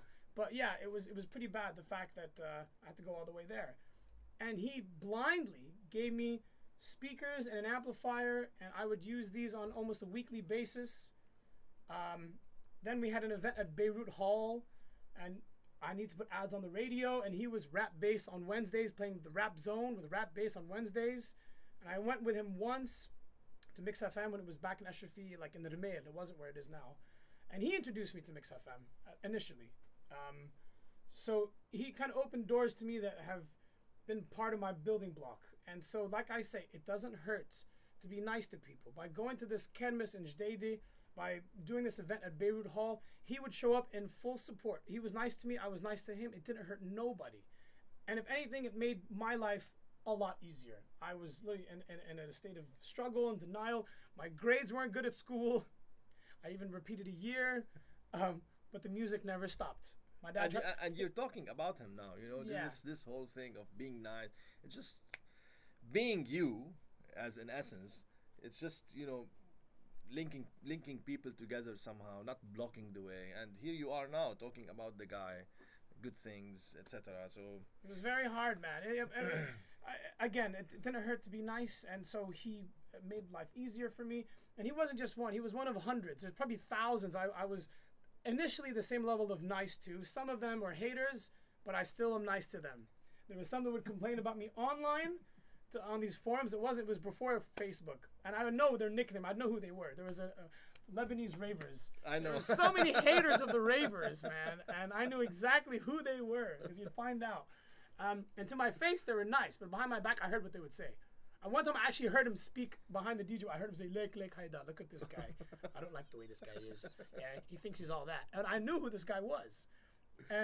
But up until this day, when I see him, I still smile and high five him. So I think by being nice to thy enemy, what is it again? Be close to your friends and keep your enemies closer. Right? It's the same thing, same logic. So it doesn't hurt to be nice to people. The Facebook page is there. If people want to send you a message and there's some technical issue they're having, you can't always go to you, especially all the 800 plus students, right? Look, Habibi, it's like a doctor. I can only imagine plastic surgeons. Yeah, at 4 a.m. I always answer. Yeah, like plastic surgeons. Like, how many nose jobs does you do a week? 5, 6, right? So how many girls are gonna call him on Friday and go, "Oh, it's numb. I had this something. It's green coming out of my nose, but it's gross." So imagine what we're going through, right? Dealing with this, right? It doesn't hurt. There's goo coming out of your nose, and there's something wrong technically. So it doesn't hurt to reply. I can't be there all the time. I don't have an agency that handles my page. I do it all myself. The 20,000 plus that have been there, it's all me. There's no other person who has access.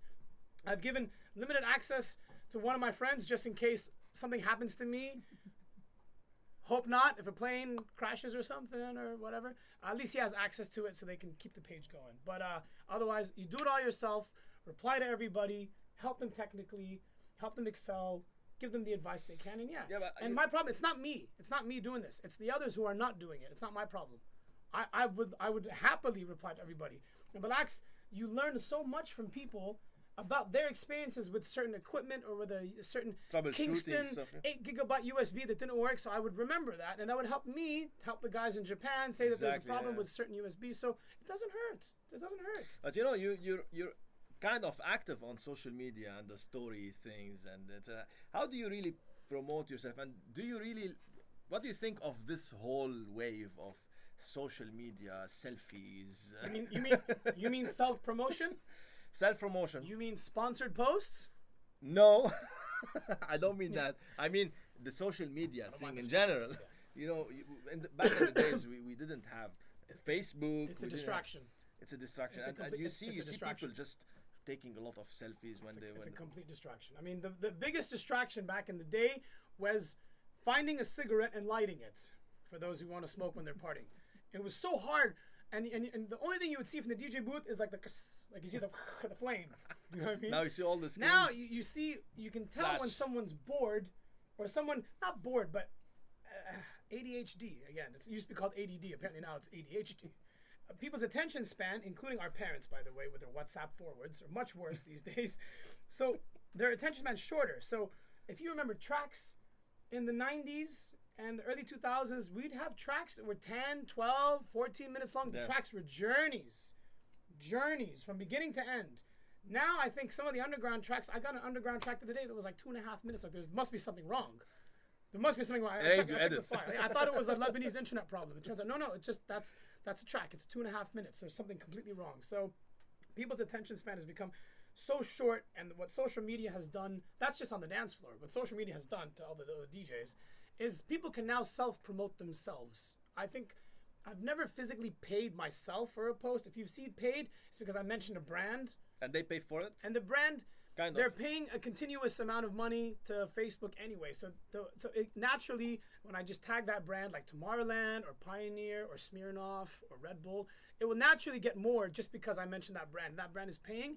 And if the brand sees your post and they approve it, then they will give you a boost on their own as part of their monthly retainer fee that they keep. But when I see certain DJs, and I love them all. There's a lot of really good guys out there. But when they're trying too hard, to me, it looks too desperate. I feel like my stories are just my stories. It's me at 2 or 3 in the morning just going, hey, whoa, whoa, whoa, whoa. And some of the stuff I think I should not have. I wait more like, oh, no, I said that? Oh, my God, delete. Thank God it was on stories. But these other guys, no, they're constantly shoving their name in your face and your throat to the point where, like, you start to know who this guy is. And again, some of them can't mix to save their life. And it's just as bad as the guy with the tour manager. But I do think that this day and age, there are so many DJs. There's way too many DJs. I think there's more DJs than doctors. I'm sure you've seen the memes like, help me, doctor.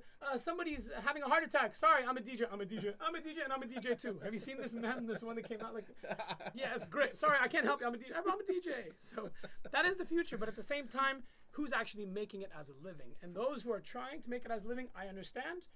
The only way is to push your name forward. But people's attention span has become so short, you're only as good as your last gig. Or the last gig that they went to and they heard you.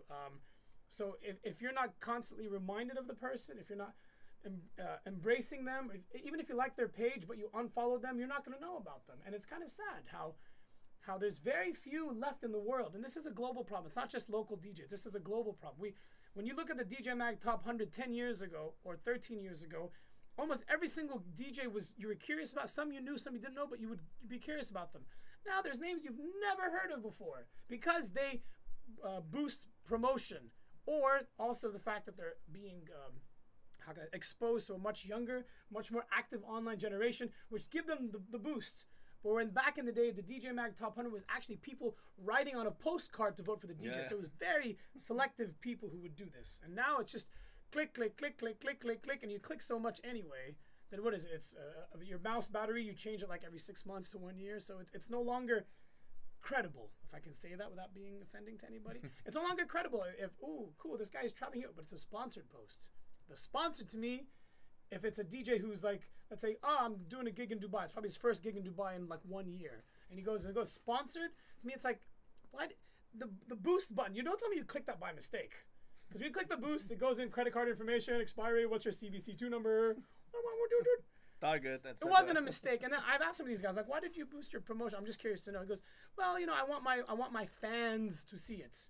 I'm sorry, I never call people on my page the likes. I never refer to them as fans. So when this guy has like a few hundred and he goes, I want my fans to see it, I find that kind of arrogant and kind of egotistical. So I understand that you want people to see what's going on. But for those who care, we'll see it and we'll share it naturally. But yeah, this day and age, if you're doing it for a living, you kind of have to do that. If it's credible and you're doing a good job, then fine. If I see these hobby-ish DJs who have day jobs and they're sponsoring posts, I find that a bit odd. So yeah.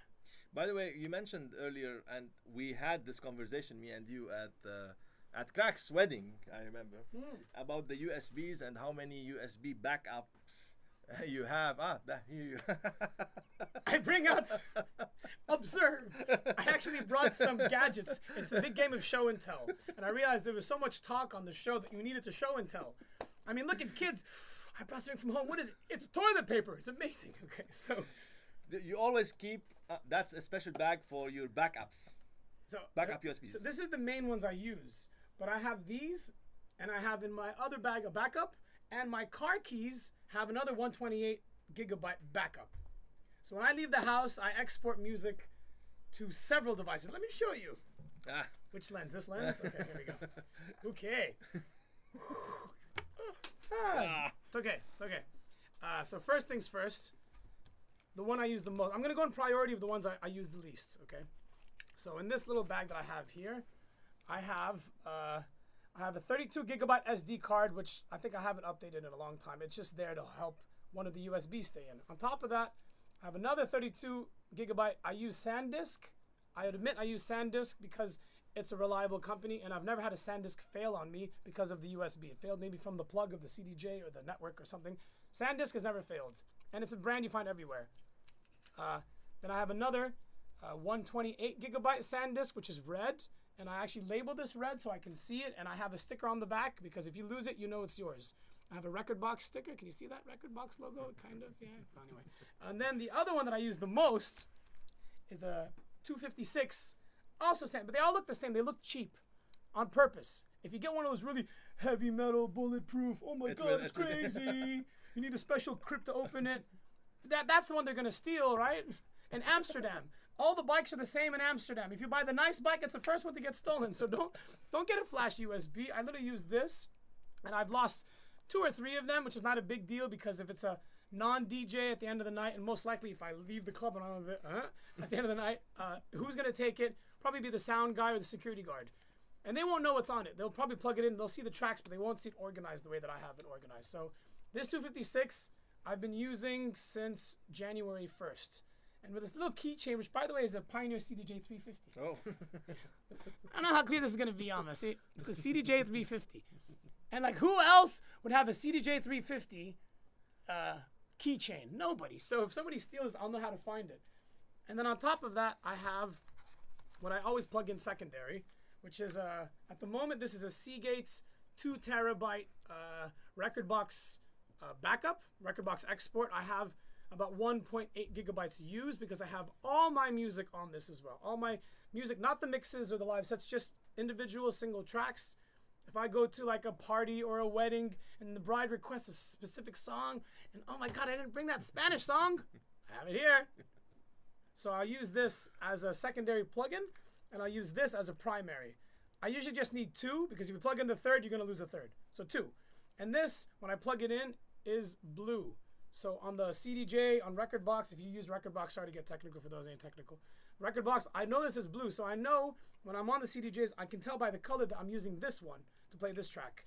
And this one is simply black, and this one is red. So I can right away identify, I'm sorry, this is not black, this is yellow, which is the one I use the most. So I can see it even in dark color in clubs like Project. If it's yellow, you know, like, oh, it's deadly, it's trouble. So that's always the way I have it. On top of that, in my bag over there, I have another 2 hard drives, also each 2 terabytes, but those are the Transcend ones, which are drop proof. If you drop this, you're in trouble. But what I do is I keep it in the hard case with the USB 3 cable. Sorry, I keep looking at it my way, not your way. Here you go. Ta-da! So I use this USB cable to keep the thing here, and I close the case. Only thing is, if you're outdoor, the sunshine, leave it open, or else that hard drive is going to melt.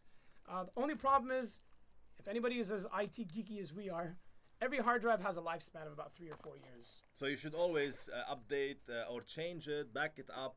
When you go and buy a hard drive, don't just buy one. But I go and buy 4 at a time. I was at Micro City. Yeah. Plug you in. Micro City. Jnah.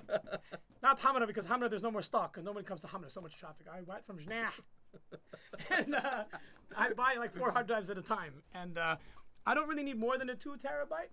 You don't need more than a 2 even to have all your music backed up. At home, I have my 10s and my 5s and my 8s and my 4s. But that's just backups of backups of backups because I'm a backup freak. I'm a backup freak, so yeah. Maybe you have a lot of bad experience with... Bad experience? I wouldn't say bad experience. It's just good to have a backup because, again, when we switched from CDs back in 2009, it was like, am I really going to trust the machine to keep one thing playing? What if it dies? What if something happens to it? Oh, my God. But within a few months, you realize, yes, you have trust and you have confidence that it's not going to mess up. I used to use SD cards because the SD card was physically inside the CDJ 2000. Having the SD card is good, but that you're going to forget. There's been, when I was with Skybar, I lost 3 of them at Skybar at some point. My 32s at the They're time. still there, maybe. They're probably still there. They're probably, yeah, exactly. And by the way, mentioning Rekordbox and how you manage your playlists, do you do like consolidated playlists, or you just... How do you sort your music files? This is a question I always get also. So this is why I actually initially told them that I wish we had Rekordbox on the screen so I can explain. But it's very technical, and for most of you watching this, you're probably like, I don't know what he's saying. It's gibberish. It's but yeah. So I have certain folders that are never dying.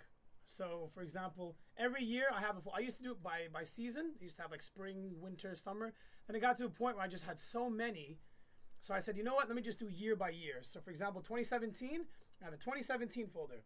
In there, I have chill, new disco, G house, which there's not many of those good tracks anymore. G house like Edge stuff. Then I have warm up, which is anything that's warm up. Then I have vocal happy, which is my nice way of saying commercial. Vocal happy, vocal/happy. Then I have peak, which is my nice way of saying EDM. But I say peak. Then I have dark, which is like completely the opposite of peak, which is like underground, like rah, like industrial techno. Then I have after hours, which is anything that fits in after hours. Then after hours light, which is the after hours stuff, but has a bit of an uplifting element to it instead of being just mind trip tech house, like, oh, that's a weird sound. There's like, oh, that's a happy sound. Then my last one is called sunrise. The sunrise to me is very carefully selected and curated because that one has to be something that would work on a sunrise. Whether it's dark or up or down or this or vocal, it has to be something that has to be very selective. And when I do my New Year's sunrise mixes, I tend to make almost all of them from that playlist. So every year I populate this. With the more songs I get, the more I populate these playlists. The newest songs go at the top, the older songs go at the bottom. So when I add them to Rekordbox, and I have to add the folder of 2017. Then I add them into each individual playlist, depending. Some tracks can fit in 2 or 3 categories. Some tracks can fit in chill what do you do in and this warm case? up. I put them in both. Put them in both because again, on your USB stick, it's not gonna put the track twice. Yeah, it's just a shortcut of it's the an playlist, allocation. Yeah. That's technical allocation. What is the word you do to make your hard drive faster? Allocation of clusters. What's it called again? Defragment. Defragment those hard drives. Never defragment your USBs or this because it'll split the song and your USB will never find it. It's the only reason. Oh, hi, DJ Mo. He's about time he woke up. Never, ever, ever, ever defragment your hard drive or USB stick because it will split the song. Big mistake. Very big mistake. So yeah. You will lose the files. You lose the file. And the USB will know that the file was on this part, but you moved it, a fragment of that file somewhere else, so it won't know where it is. So always, DJ Mo, I saw that comment. Look at DJ Mo's comment. He doesn't change, man. It's the same jokes. All these like 6-7 years later, still crack the same jokes. Salute to DJ Mo. Yeah. So again, just to go back to the point, since Mo just joined and he came and disrupted us like that. I mean, that's an inside joke. So yeah, that folder, 2017 is one. I have one for off and on. I have one for pre, which is Skin City now. And in those, I have separate categories. Pre is a bit more complicated. I have like chill, deep low, deep mid, deep high. Then I have deep funk, deep vocal. Then I have tech low, tech mid, tech high, tech vocal, and then finale encore. So these are the categories where I can associate. If I'm going to a gig and I have no idea what to expect, if I'm going to improvise, I'll know on my 3 CDJs or 4 to load this one here and this one. If I want to go more techie, I'll go tech. But if I want to go low, I go on the low. If I want to go mid, I go on the mid. Then I can sort them by BPM, by key. BPM is not important, but the chill, if I'm going to start at 95, load by BPM. Otherwise, don't use the BPM. Key or date added, or if I want to play a fresh set that's all new tracks, I just load them as is because I'll find all the new tracks at the top. And then that's just my way of updating it. So the pre folder is not ending. The off and on folder I've had now for about 2.5, 3 years. It's off and on opened. And so that one's continuously evolving, but I'm only adding selective tracks. If I'm going to do a warm-up set, and this is very important, by the way, this is... Yeah, yes. I don't know if you guys can hear this on the recording. I hope not, because it keeps ringing. But if you're going to do a warm-up set, for John Digweed, for example, I'll admit, I don't pre-plan the set track by track. No. You don't go with these new generation DJs with the laptop that's going to play exactly as they program the set at home. And they played it to all their friends. And their friends all came over, he dimmed the lights, and all his friends go, yeah, man, it's good. It might not work in the crowd. It might not work. Or at a specific time, or yeah, the expectation, like when he was preparing the list, might be different than what the reality is all about. But it does not hurt to at least prepare a playlist for that specific, let's say, John Digweed warm-up, for example. Like you put 80 tracks and you choose put on 80, the spot. 90 tracks, you choose on the spot, but tend to put the lighter stuff earlier, the middle stuff in the middle, and the latter stuff at the end. It's so simple. It's like having a bucket of tracks. Because if you think about back in the day when we were on vinyl and CDs, we had the case. You just had that one case. You didn't have every single song you have on Rekordbox. I have like maybe 25,000. I don't have all 25,000. On this hard drive I do, but I'm not going to go through them. But if you only have a crate, which is literally the word the crate. When you used to have vinyl, you'd go to the party with an apple crate. We called it a crate of records because it was apples that were in the crates. It's the same one that you use, you know? The same ones would fit the 12-inch. So you go to the gig, you pre-select them at home from your huge collection, like you do in Rekordbox. Hence, Rekordbox crates, get it? And then put them all into one playlist. Go there and just go live and just see what works. You have headphones.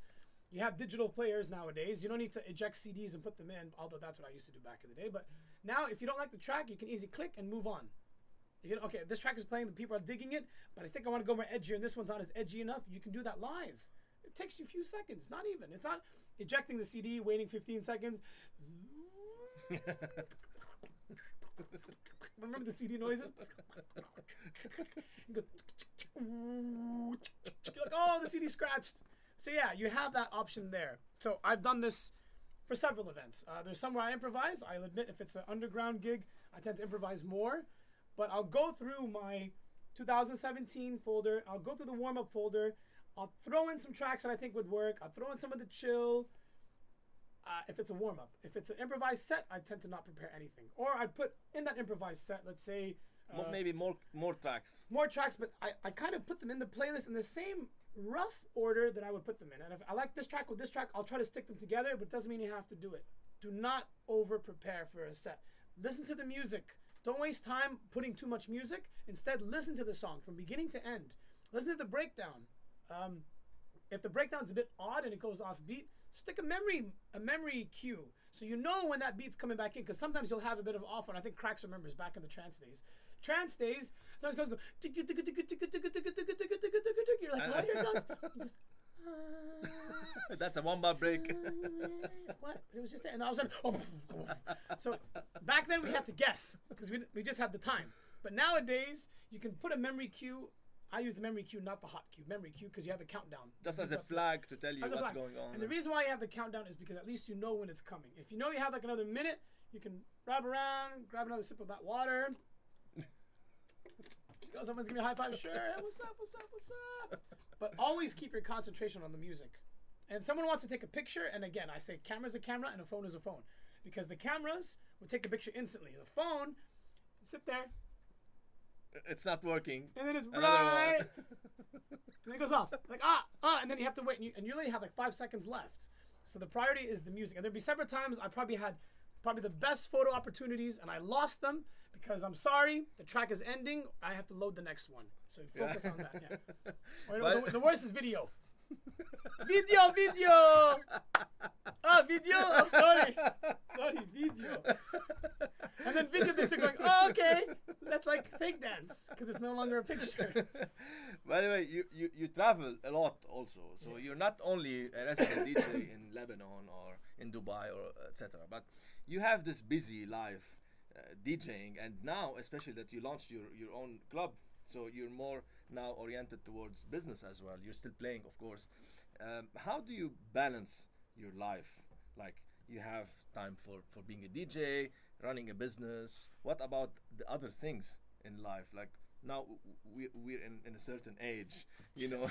Should I play devil's advocate here? I would love to. Okay. You work every day from about 10, 11 till 9, 10. Till 11. Till 11. Yeah, exactly. Because even when he's done, look, here it is. It's 11:30 and he's still here. And he's been here. And I will stay here till 3, maybe 4, editing this video. Exactly. So it comes, and you would know this very well, as a personal sacrifice. It has to be done. If you want to do this business, that's your priority. That's what you focus on. You can't prioritize the fact that I have a dream that one day I want to get married and I want to. That will come. That will come. And we all had that teenage dry dream. Dry. But it's true that if this is what you do and what we do and it's how we're making our living, then the priority should always be what you do. What you love. Don't lose track. Don't lose focus. Because you know, a lot of times people around me, they ask me like, what do you do for fun? That's fun for me, you know. They don't understand. I go karting. I go karting. Go to the beach. I haven't been to the beach, like, as in, I haven't swam in a beach in 3 years. Funny enough, I was in Armenia. I swam in the lake, but I haven't swam in the beach in 3 years because I go to the beach to play music and I haven't actually touched salt water since. You know very well. You're pretty healthy. Those who say that I've lost a lot of weight, yes, I have lost a lot of weight because I actually did go to the gym thinking it would help my lifestyle. It did for a while, but then my legs would be destroyed by the weekend. My legs, I couldn't even move them. I was so cramped. I was like, ow. You know, like you're dancing and like you have the leg cramp. You're like, ah. And then it goes from like your leg to your ass. And you're like, ah. But you have to smile and wave, boys. Just smile and wave. So it got pretty bad. But, I mean, there's times I don't see my family. I don't see my cats. No girlfriend? No girlfriend. My exes have suffered too much. And I know that I'm not supposed to say this, but I'm saying it again because I know that there's certain people who've heard me say this over the years when I'm freshly broken up with somebody and they say, well, you're such a dick. The reality is, I'm sorry. This is what I do. And even though she said she can accept it from the beginning, and I know from your experience, we're not going to talk about his. But from his experience, you know from the start that there's trouble down the line. You know that's what we do. Of course. They accept it at first and then they flip. They say, it's okay, I understand. And I will always. 3 months later, no more love you. No more. 3 months, okay, they'll stay with you after 3 months. But then you get to a point where the complaints start. This happened. It happened in high school, it happened in college, it happened in Dubai, it happened here. I love all my exes, I'm very good friends with them. And certain good majority of them I get invited to their weddings because I'm cool like that. But the others, like, they go, no, we could have had something. You're amazing. I did everything for you. Like, but it's not enough. I'm like, how am I supposed to, like, nicely say, yeah, well, you couldn't handle it anymore. It's getting crazier. And as we get older, again, you know my age from earlier if you watch this whole video. As we get older, it's getting harder. I told one of my best friends, Cracks, on Saturday, that as we get older, the emotion drains you. I can go through 3-4 days where I'm in Jordan one day. I fly back to Beirut one day, do an event here. Then on Saturday, I'm in like Italy doing like a friend's wedding or something. And then I come back on a Sunday afternoon and I come home without sleeping and I crash. And I close the blackout curtains. I play Brian Eno. I swear I do this. I play Brian Eno. If sometimes not even Brian Eno's music. I have this app for Brian Eno on the iPad.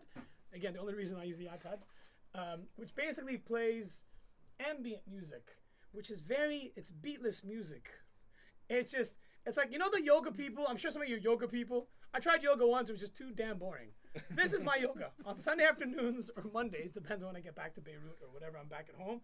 Curtains closed, AC on, mini bars loaded with water bottles and iced tea, and just chill.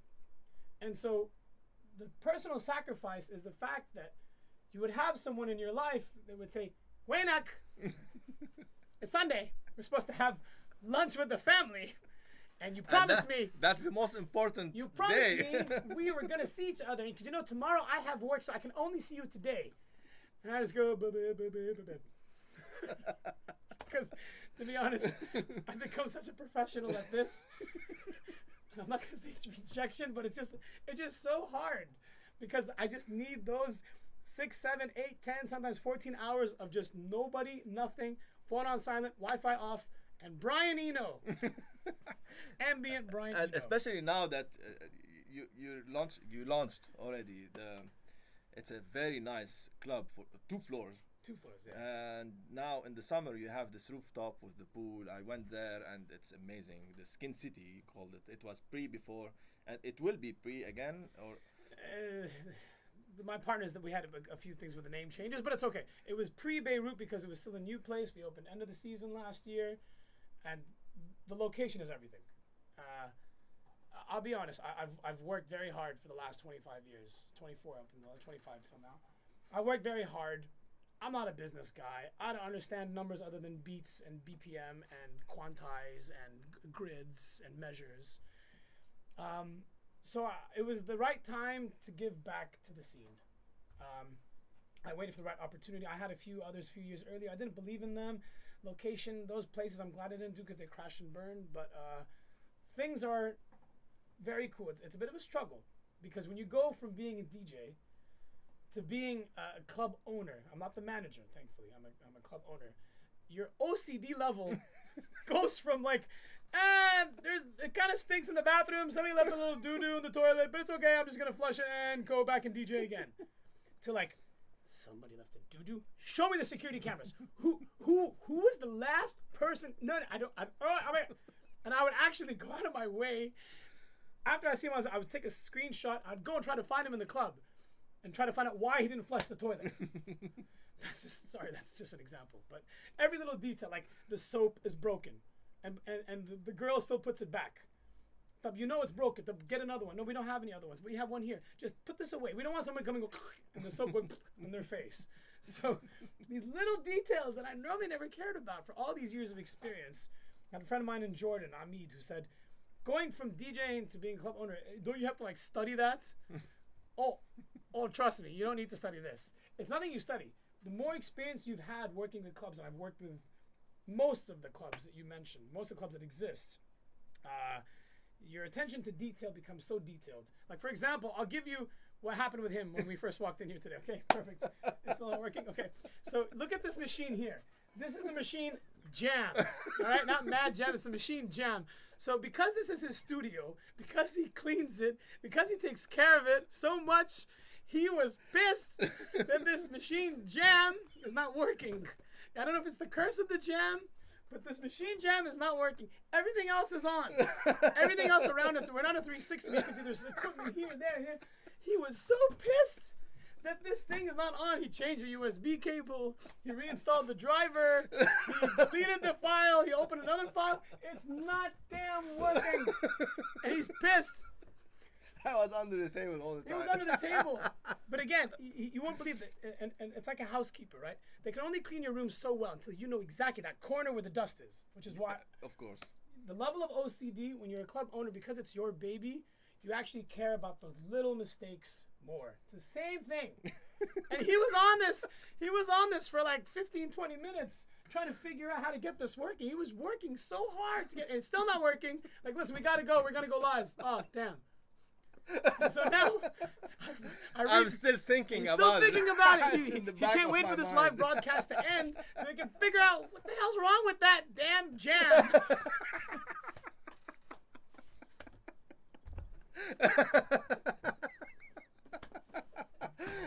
That's the best episode I've ever had. Yeah, tissues here, so it's too much. You see his face when I brought up the jam? He was flipping out. He's like, no, he didn't. No. But here we go. I must accept defeat. Look what I have. Look. See, he even has a place. Because look, this studio is so perfect. It has to be parallel. It has to be parallel, and under the Korg mini log, that's a secret compartment that includes tissues. If only he would know that.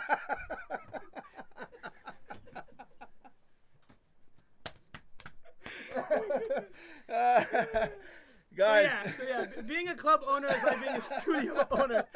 The little details, the devil is in the details, okay? It's horrible because you don't want to care about certain things, but you do. You don't want to care about a waiter having body odor, but like he has body odor. Oh my God! Like I never complain about these, but like sometimes it gets to the point where I'm having fun during the night and the same waiter keeps coming around. And I already told the manager, but the manager's obviously busy dealing with customers, so I eventually lose my shit. Sorry, my stuff, and I end up going to the waiter and saying, "Habibi, you don't put deodorants?" You know what I mean? Like. He's like, yeah, I do. I'm like, what do you use? Spray? He goes, yeah. I'm like, no. Use gel. The spray does not work on you. You're immune to it. Please use the gel. Like, which brand? I'm like, Gillette, the one with the beads. Especially the one with the beads. You know the sports one, the 48 hour, not the 24, the 48 hour one. Please use that. Please. It's horrible. So again, the business side is one thing. I'm not a businessman. I'm a hospitality person. You know, I've always been caring about hospitality. I always care about the quantity of the ice cubes in the drink. I always care about how cold the beer is when you grab it. Food, what it's like. I actually go and I taste the food and I order. I make a friend of mine order it so that they think it's him, not me, so I can try it and make sure that it's okay. These little details. The problem is because I still travel and I still do other gigs, it's hard to be there every night. I try my best, but it's still a lot of effort to go there because it's not like I'm going to go and party my own club. It doesn't work like that. I'm going to observe and criticize and write report cards and send WhatsApps and go down to the office and shout at people. And I don't want to do that. But I've learned all this from the other clubs I worked at. I realized that's the only way to get some stuff done. I mean, yeah, that's all about those details, man. That's all it is. that's it. It's tough. Guys, this is a very special episode. It's 1:45 now. I thought you were gonna break. I know your phone keeps saying memory full. You should have cleared that before we started. You knew you were in for trouble. He came here. He was like, we have to smoke the last cigarette before the next 3 hours, and I was like, it's only 1 hour. I don't smoke. I don't smoke the reefer. So we have to read some questions from people who left their questions on our social media, and I want to start with J Taka. How does a startup DJ go about getting noticed by promoters and starting the club scene? This is a very important question, actually. It's a very tough answer. Yep. Like he wants to move from being a bedroom DJ maybe to an established resident DJ or mobile DJ, etc. Okay. So back in our days, thank you for the tissue. Sorry about that. How many more tears? Back in my days, in our days, even back in the 70s, there was very few people who would be able to get the technical aspect. So it was much more challenging. There was much less people who would do what we do. Now I think it's increased tenfold, 20-fold, 1,000-fold, million-fold, if there's such a word. So it was easier for us to get noticed because we were the only person who was there. But nowadays,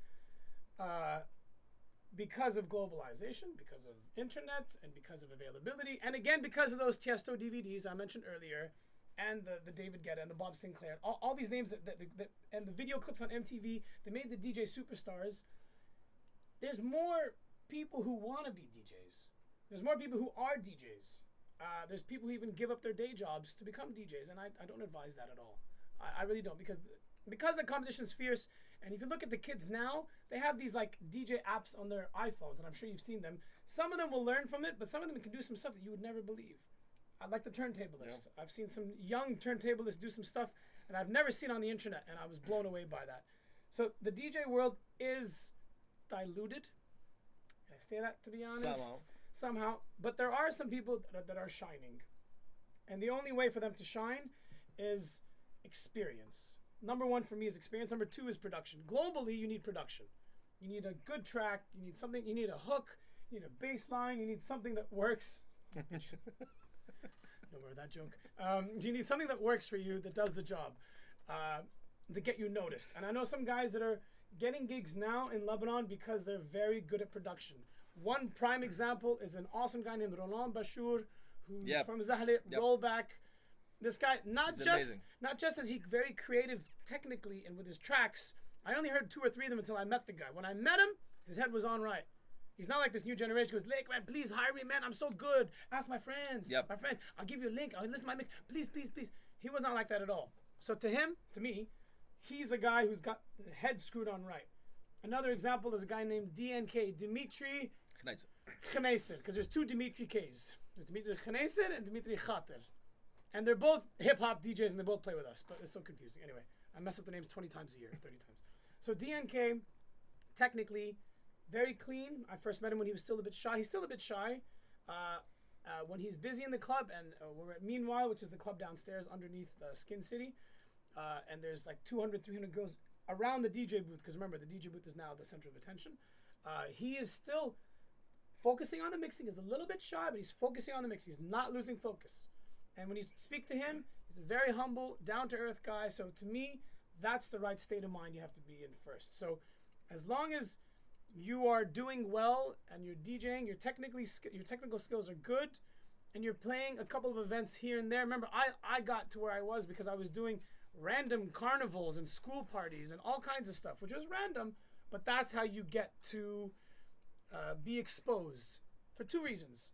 One, you have more experience, and 2, there's new faces that will see you and get to know you. Now, in this day and age of internet and so many DJs, that is very hard to come by. But there's another young guy who I know. His name is Rawad Idrin. So nice guy, Rawad, as well. Still a bit young. Technically, I've heard him a few times. He's still pretty good. What earned my heart, I had met him several times, but the one time where I really gained respect for him is I was at one of my friend's birthday, my friend's daughter's birthday party. And the daughter was turning 6 or 7. And I don't know if you've been to these kids' birthday parties these days. They sure weren't like ours. Ours were just, like I said, Mirinda or Fanta, birthday cake, chips, and a sweaty room. Now, they have the castle, they have the clown, they have this. It's 2 hours of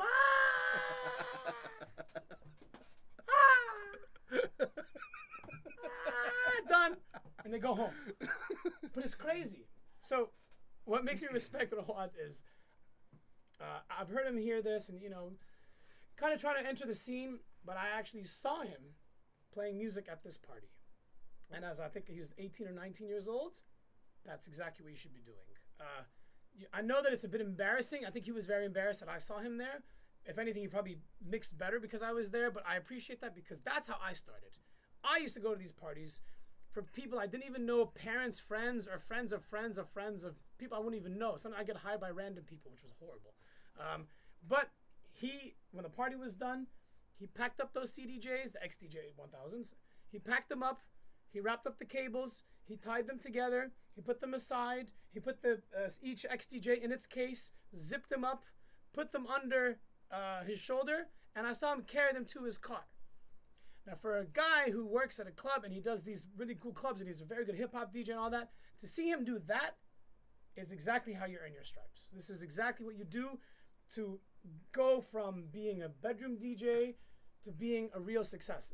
Is I know it's just a little 6 or 7-year-old birthday party, but the only way this can be done is you have to earn your stripes correctly. You really have to start from scratch. You cannot start on a big stage and say, hey, here we go. I'm gonna be the best. Here's my DJ logo, and I'm gonna go. No, the fact that I saw Rawad do this from the scratch was really, really good. When I see DJs stay to the very end of the night and then pack up the CDJs themselves, it reminds me of me, and I think that's the best approach.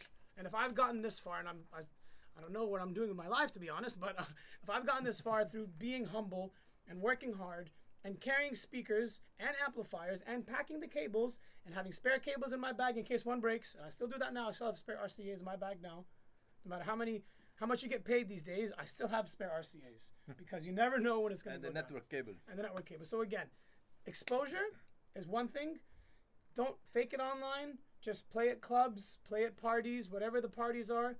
Very good luck to you, and hope for all the best. But again, there's just so many DJs. That's the only issue. There's just too many of them. So hope that made sense. Ryan Akiki, he's asking, is the globalization that made Middle Eastern people more attracted to dance music throughout the years? Yes. That's it. 100%. 100%. Where would we be without globalization / internet? So, to get back to where I've witnessed the evolution. Our parents in the 60s and 70s, if you know, Lebanon in the 60s and 70s was grooving. Parents are sorry, maybe some of you grandparents.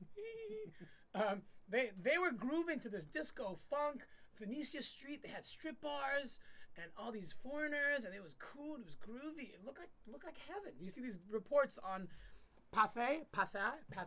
You know the Pathé. Yeah. The British report with a very strong accent. Beirut is a great party city. So we were rocking it then.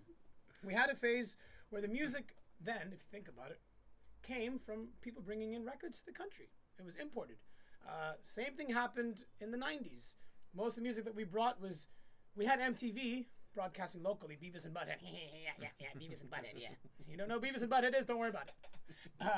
But most of our music that we got, like Prodigy, Firestarter, when that track came out, it was exclusive on MTV. That was the music channel, obviously, not the Lebanese one.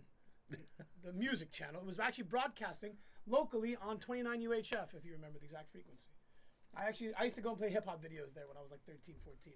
It was called TV1, then VH1, then MTV. M6, all the music channels. So the music we got was from those satellite channels, and it worked, and it was nice. Prodigy was one of the examples. But then what the internet has done is the internet has given you access to so much music. You have endless, unlimited music, which is great. But it's also not great. Because we all follow the leader. We're told what to play. When you play a really good track on YouTube, YouTube is telling you what to play next. Yeah. That's why I hate autoplay, and I turn it off and it keeps coming back on. It's so annoying. It's like LinkedIn emails. It doesn't stop. So the autoplay will suggest a track that's in the top 20 or Despacito because it's the most played song ever. I don't want to hear the song. The internet. Don't let the internet control you. You control the internet. So globalization has done its job, and it is spreading global dance music in the Middle East. Same way that the Tiesto DVDs were part of globalization, because you didn't have YouTube in 2003, 2004. You had the DVD. And I know so many people would come over, bring the popcorn, and play the whole thing from beginning to end. Like, wow, that was amazing. That was amazing. We have a long question from Donald Watts. Donald Watts, my man. Good old Watts. Having listened to most of the great music you've given us, I note you use an Arabic rhythm, BPM/BPM. Have you or do you ever use a more rapid, aggressive rhythm? Me being one of the older DJs in the UK, who's very at one with modern electronic music, I ask you, is there an acceptance by the older generation in Lebanon for all the great work you do to make the Middle East an accepted music clubbing destination? Definitely. Who would have thought that you would play the Black Eyed Peas at almost every single wedding? I got a feeling that's a house track. It's a house track. It's a purely house track. A lot of the Arabic music that we hear these days is produced at between maybe 125 to 130 BPM. Some of it's really noisy and annoying, but some of it actually sounds pretty good. I sometimes get bored in traffic, and you get bored of the same songs and the same radio stations at the same time. Sometimes 3 radios playing the same Despacito. So you want to switch. I start scrolling, and I come across this like Power FM. Wow. And I hear this like nice beat. I'm like, this is actually pretty cool. It's got a nice Arabic tribal beat. Sometimes the vocalist ruins it, as always, because she wants to be the star and auto-tuned. But the production sounds really good. I don't directly incorporate Middle Eastern rhythm. Maybe my ears are kind of sort of biased, and I tend to choose tracks that have a bit more percussion in it, a bit more excitement in it, something that can kind of relate to, oh, that's kind of dancey. Like you have some EDM tracks, which I'll admit, okay, without the bass line. The bass line stuff, no, no. But there's some that have like really powerful, loud snares that are gated and like full of reverb. So I tend to use a lot of filter and reverb to make that track go, and I tend to loop that track while I'm playing two others. So yeah, I did that on Saturday, Don. I think you heard this like yesterday or today. I probably inspired your question. But I do that rarely because us here in the Middle East, sometimes we go to these events to escape away from the local scene. But now we're so far away from it. Recently, like Nesta has done, they're reincorporating local elements into their tracks, but just a little bit, not too much. By doing this, it's been awesome. Another prime example I'll give you is the Armenian track, Migina, since Philippe just mentioned it.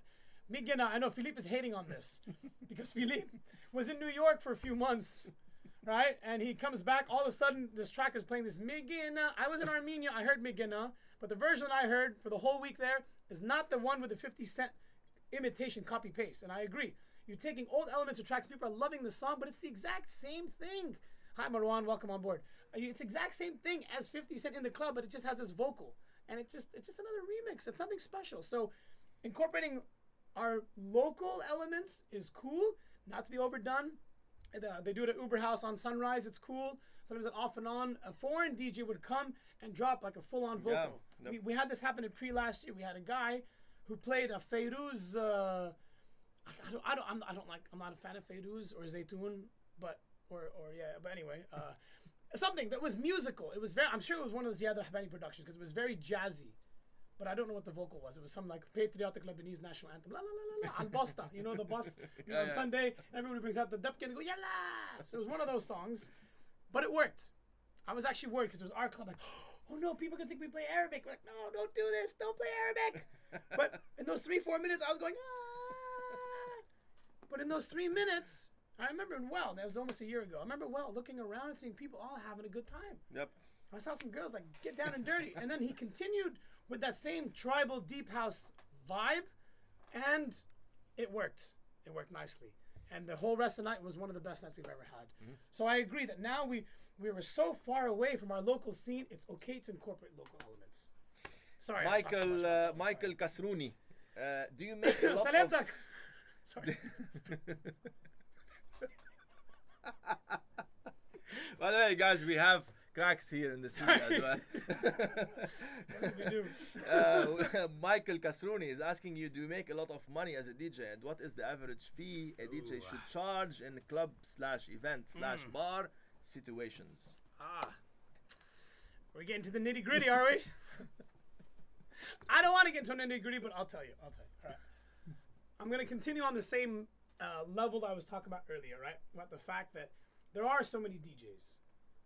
So what was Beyonce? You're irreplaceable. You might not know about me, right?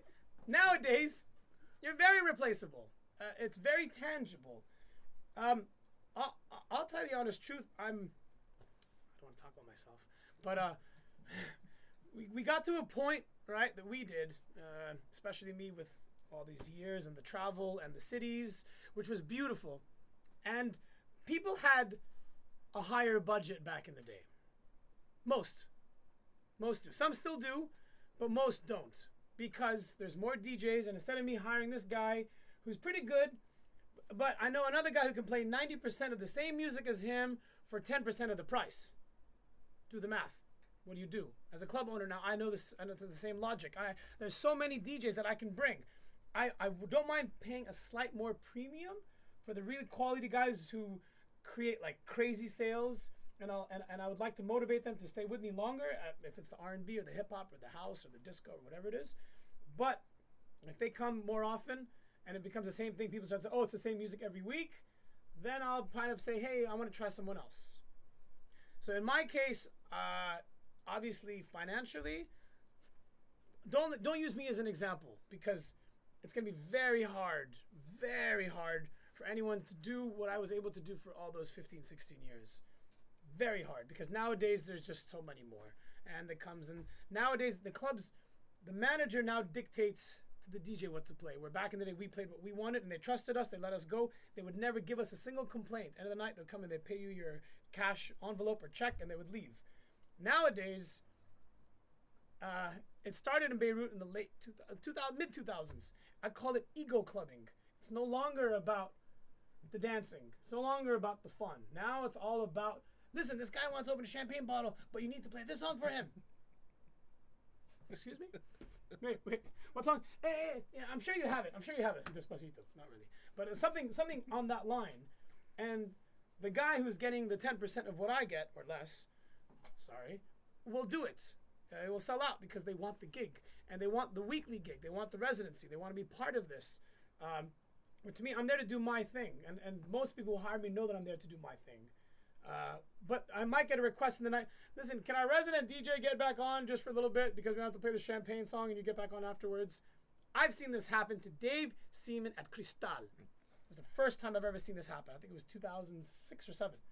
Dave Seaman came to Cristal and they wanted champagne music. The crowd were not digging it. So for the first time, probably in Dave Seaman's career, but maybe it's happened more since, he was told to get off while the resident took over and played like 5-10 songs for the champagne people, and then Dave Seaman got back on. But we had to keep his mood positive. we had to adjust his mood, and we did, and he kicked ass at the end. But yeah, it's not easy to make much money anymore. On this list, I only have one more question from George Abour. Sure. He's saying, do I have a life or am I just living? Do I have a life? Do I have a life or am I just living? Make your transition. There's a speech called The Anonymous Poets, and it has this great speech about life. Am I living? Make your transition. There's a whole bunch of things. Point to yourself and your dreams. Be in control of your life. It's exactly what he's trying to say. The whole message of the track is saying, if you feel like your life can handle the transition and you have the financial backing or guarantee to make it happen, then go for it. Because this day and age, it's very hard to make a living as a DJ. So it's the same point I'm trying to make there. Yep. So, guys, we reached the end of this show. It's only 2 hours. I'll play another one. I think the camera phone is full, but sorry, the camera's okay. It's the phone that's like going, what? Yeah, we're really sorry, but we stayed one extra hour with you guys. Let me just read some of the comments. I see one from Donald here. Yeah, you can read them from my. Hey guys, if anyone's here, there's a good number of you still here. If anyone wants a direct question, just ask it now. Give us 5 more minutes. Yep, yeah, give us 5 minutes. Of course. Antoine Hanna, Thursday night at White was the best with Ahmad. Donald. Those were fun, weren't they? Those were fun. We tried to change a club that is kind of standardized and making it more house night, but at the end of the day, it just became another club. Yep, and thank you, Ahmad. Philippe Sabag. So many comments from Philippe. I knew when Philippe gets on, it's gonna be a blitzkrieg. Ask Ahmad about our stories in Damascus parties, please. People should hear some of them. I still go to Damascus. Those don't believe me. I was in Damascus in May. I'll probably go again next month, or whenever the rooftop's gonna close. No, Damascus is cool. It's a little more mainstream. Some of them take some techno, but you have to balance both and find the transition. Donald again is saying, Ahmad, you're one complex person.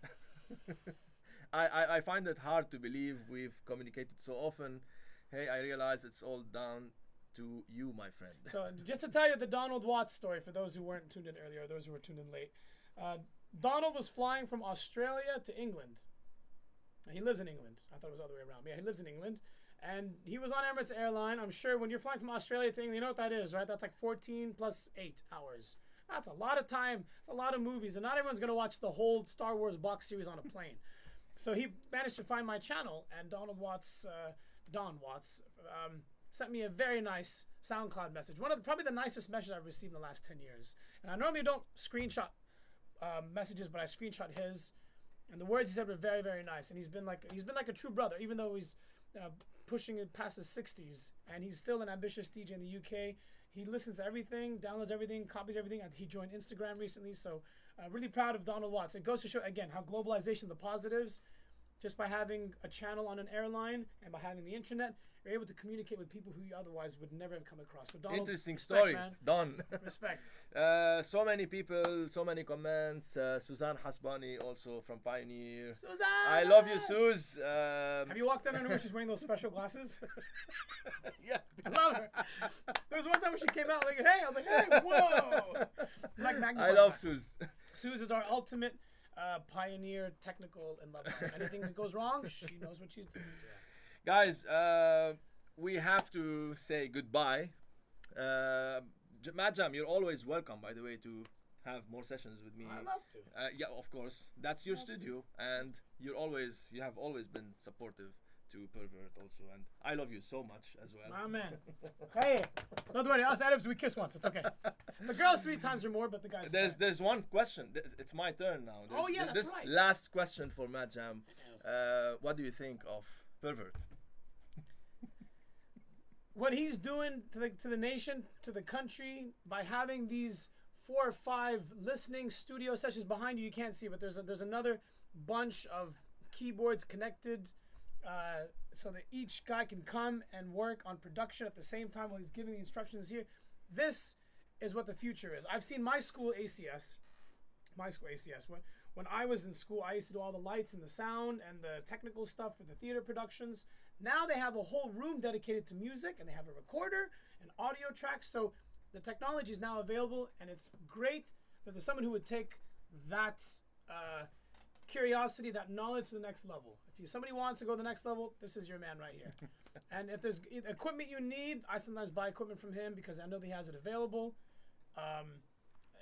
The location is perfect because it's next to universities and the high schools, and I've recommended, of that 840, there must be about like 200 for me, at least. Because please, I want to be DJ like you, what do I do? I say, Per-vurt. And he tells me that some of them have done very well. I've seen some of them grow up because they learned it and he taught them right. He has a syllabus, which I don't want to see. I saw it once and I was like, I don't want to see it anymore. It's too much. Made me kind of shy. But I'm glad that you have this institution here. You have good connections with the suppliers.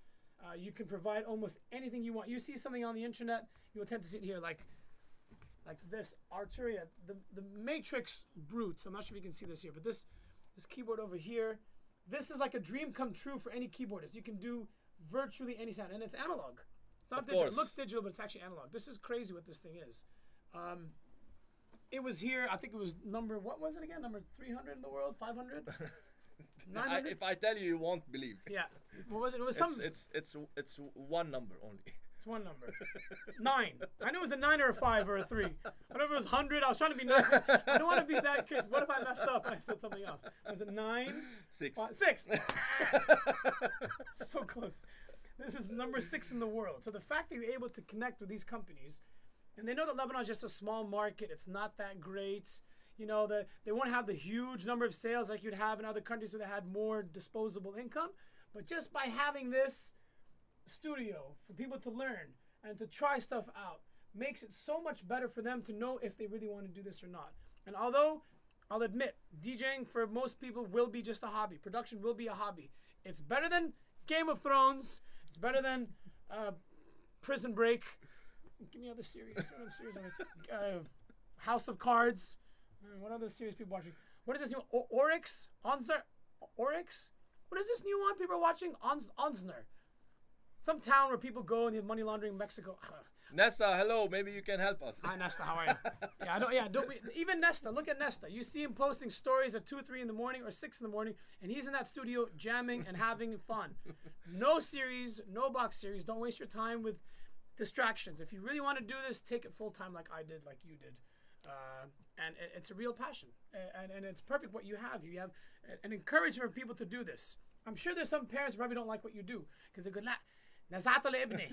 Like, you ruined my son because he came here. Now that's all he wants to do. He wants to drop out of medical school and be a DJ. No, don't let him drop out. Just let him do this on his spare time.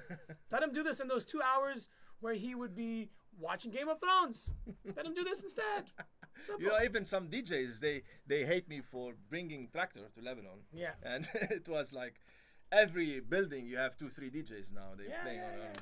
But I'm with technology anyway. I'm with technology as well. Again, the tractor guys, I'm not totally against. It's cool if you want to do it for fun, but don't think you can ever have the experience or the age or the timing or the struggles that we've been through. No offense to all you guys. No, we I love don't. you guys. By the way, I don't teach directly to using Not about software. And that. teaching, yeah. It's they have to take the essential course on Pioneer players and do the beat matching, and then they can move to something else. Most of the DJs who started on tractor, and I know a lot of them who back in the day were the wannabes, I guess you would call them, who are now actually very good DJs. Some of them, I've been friends.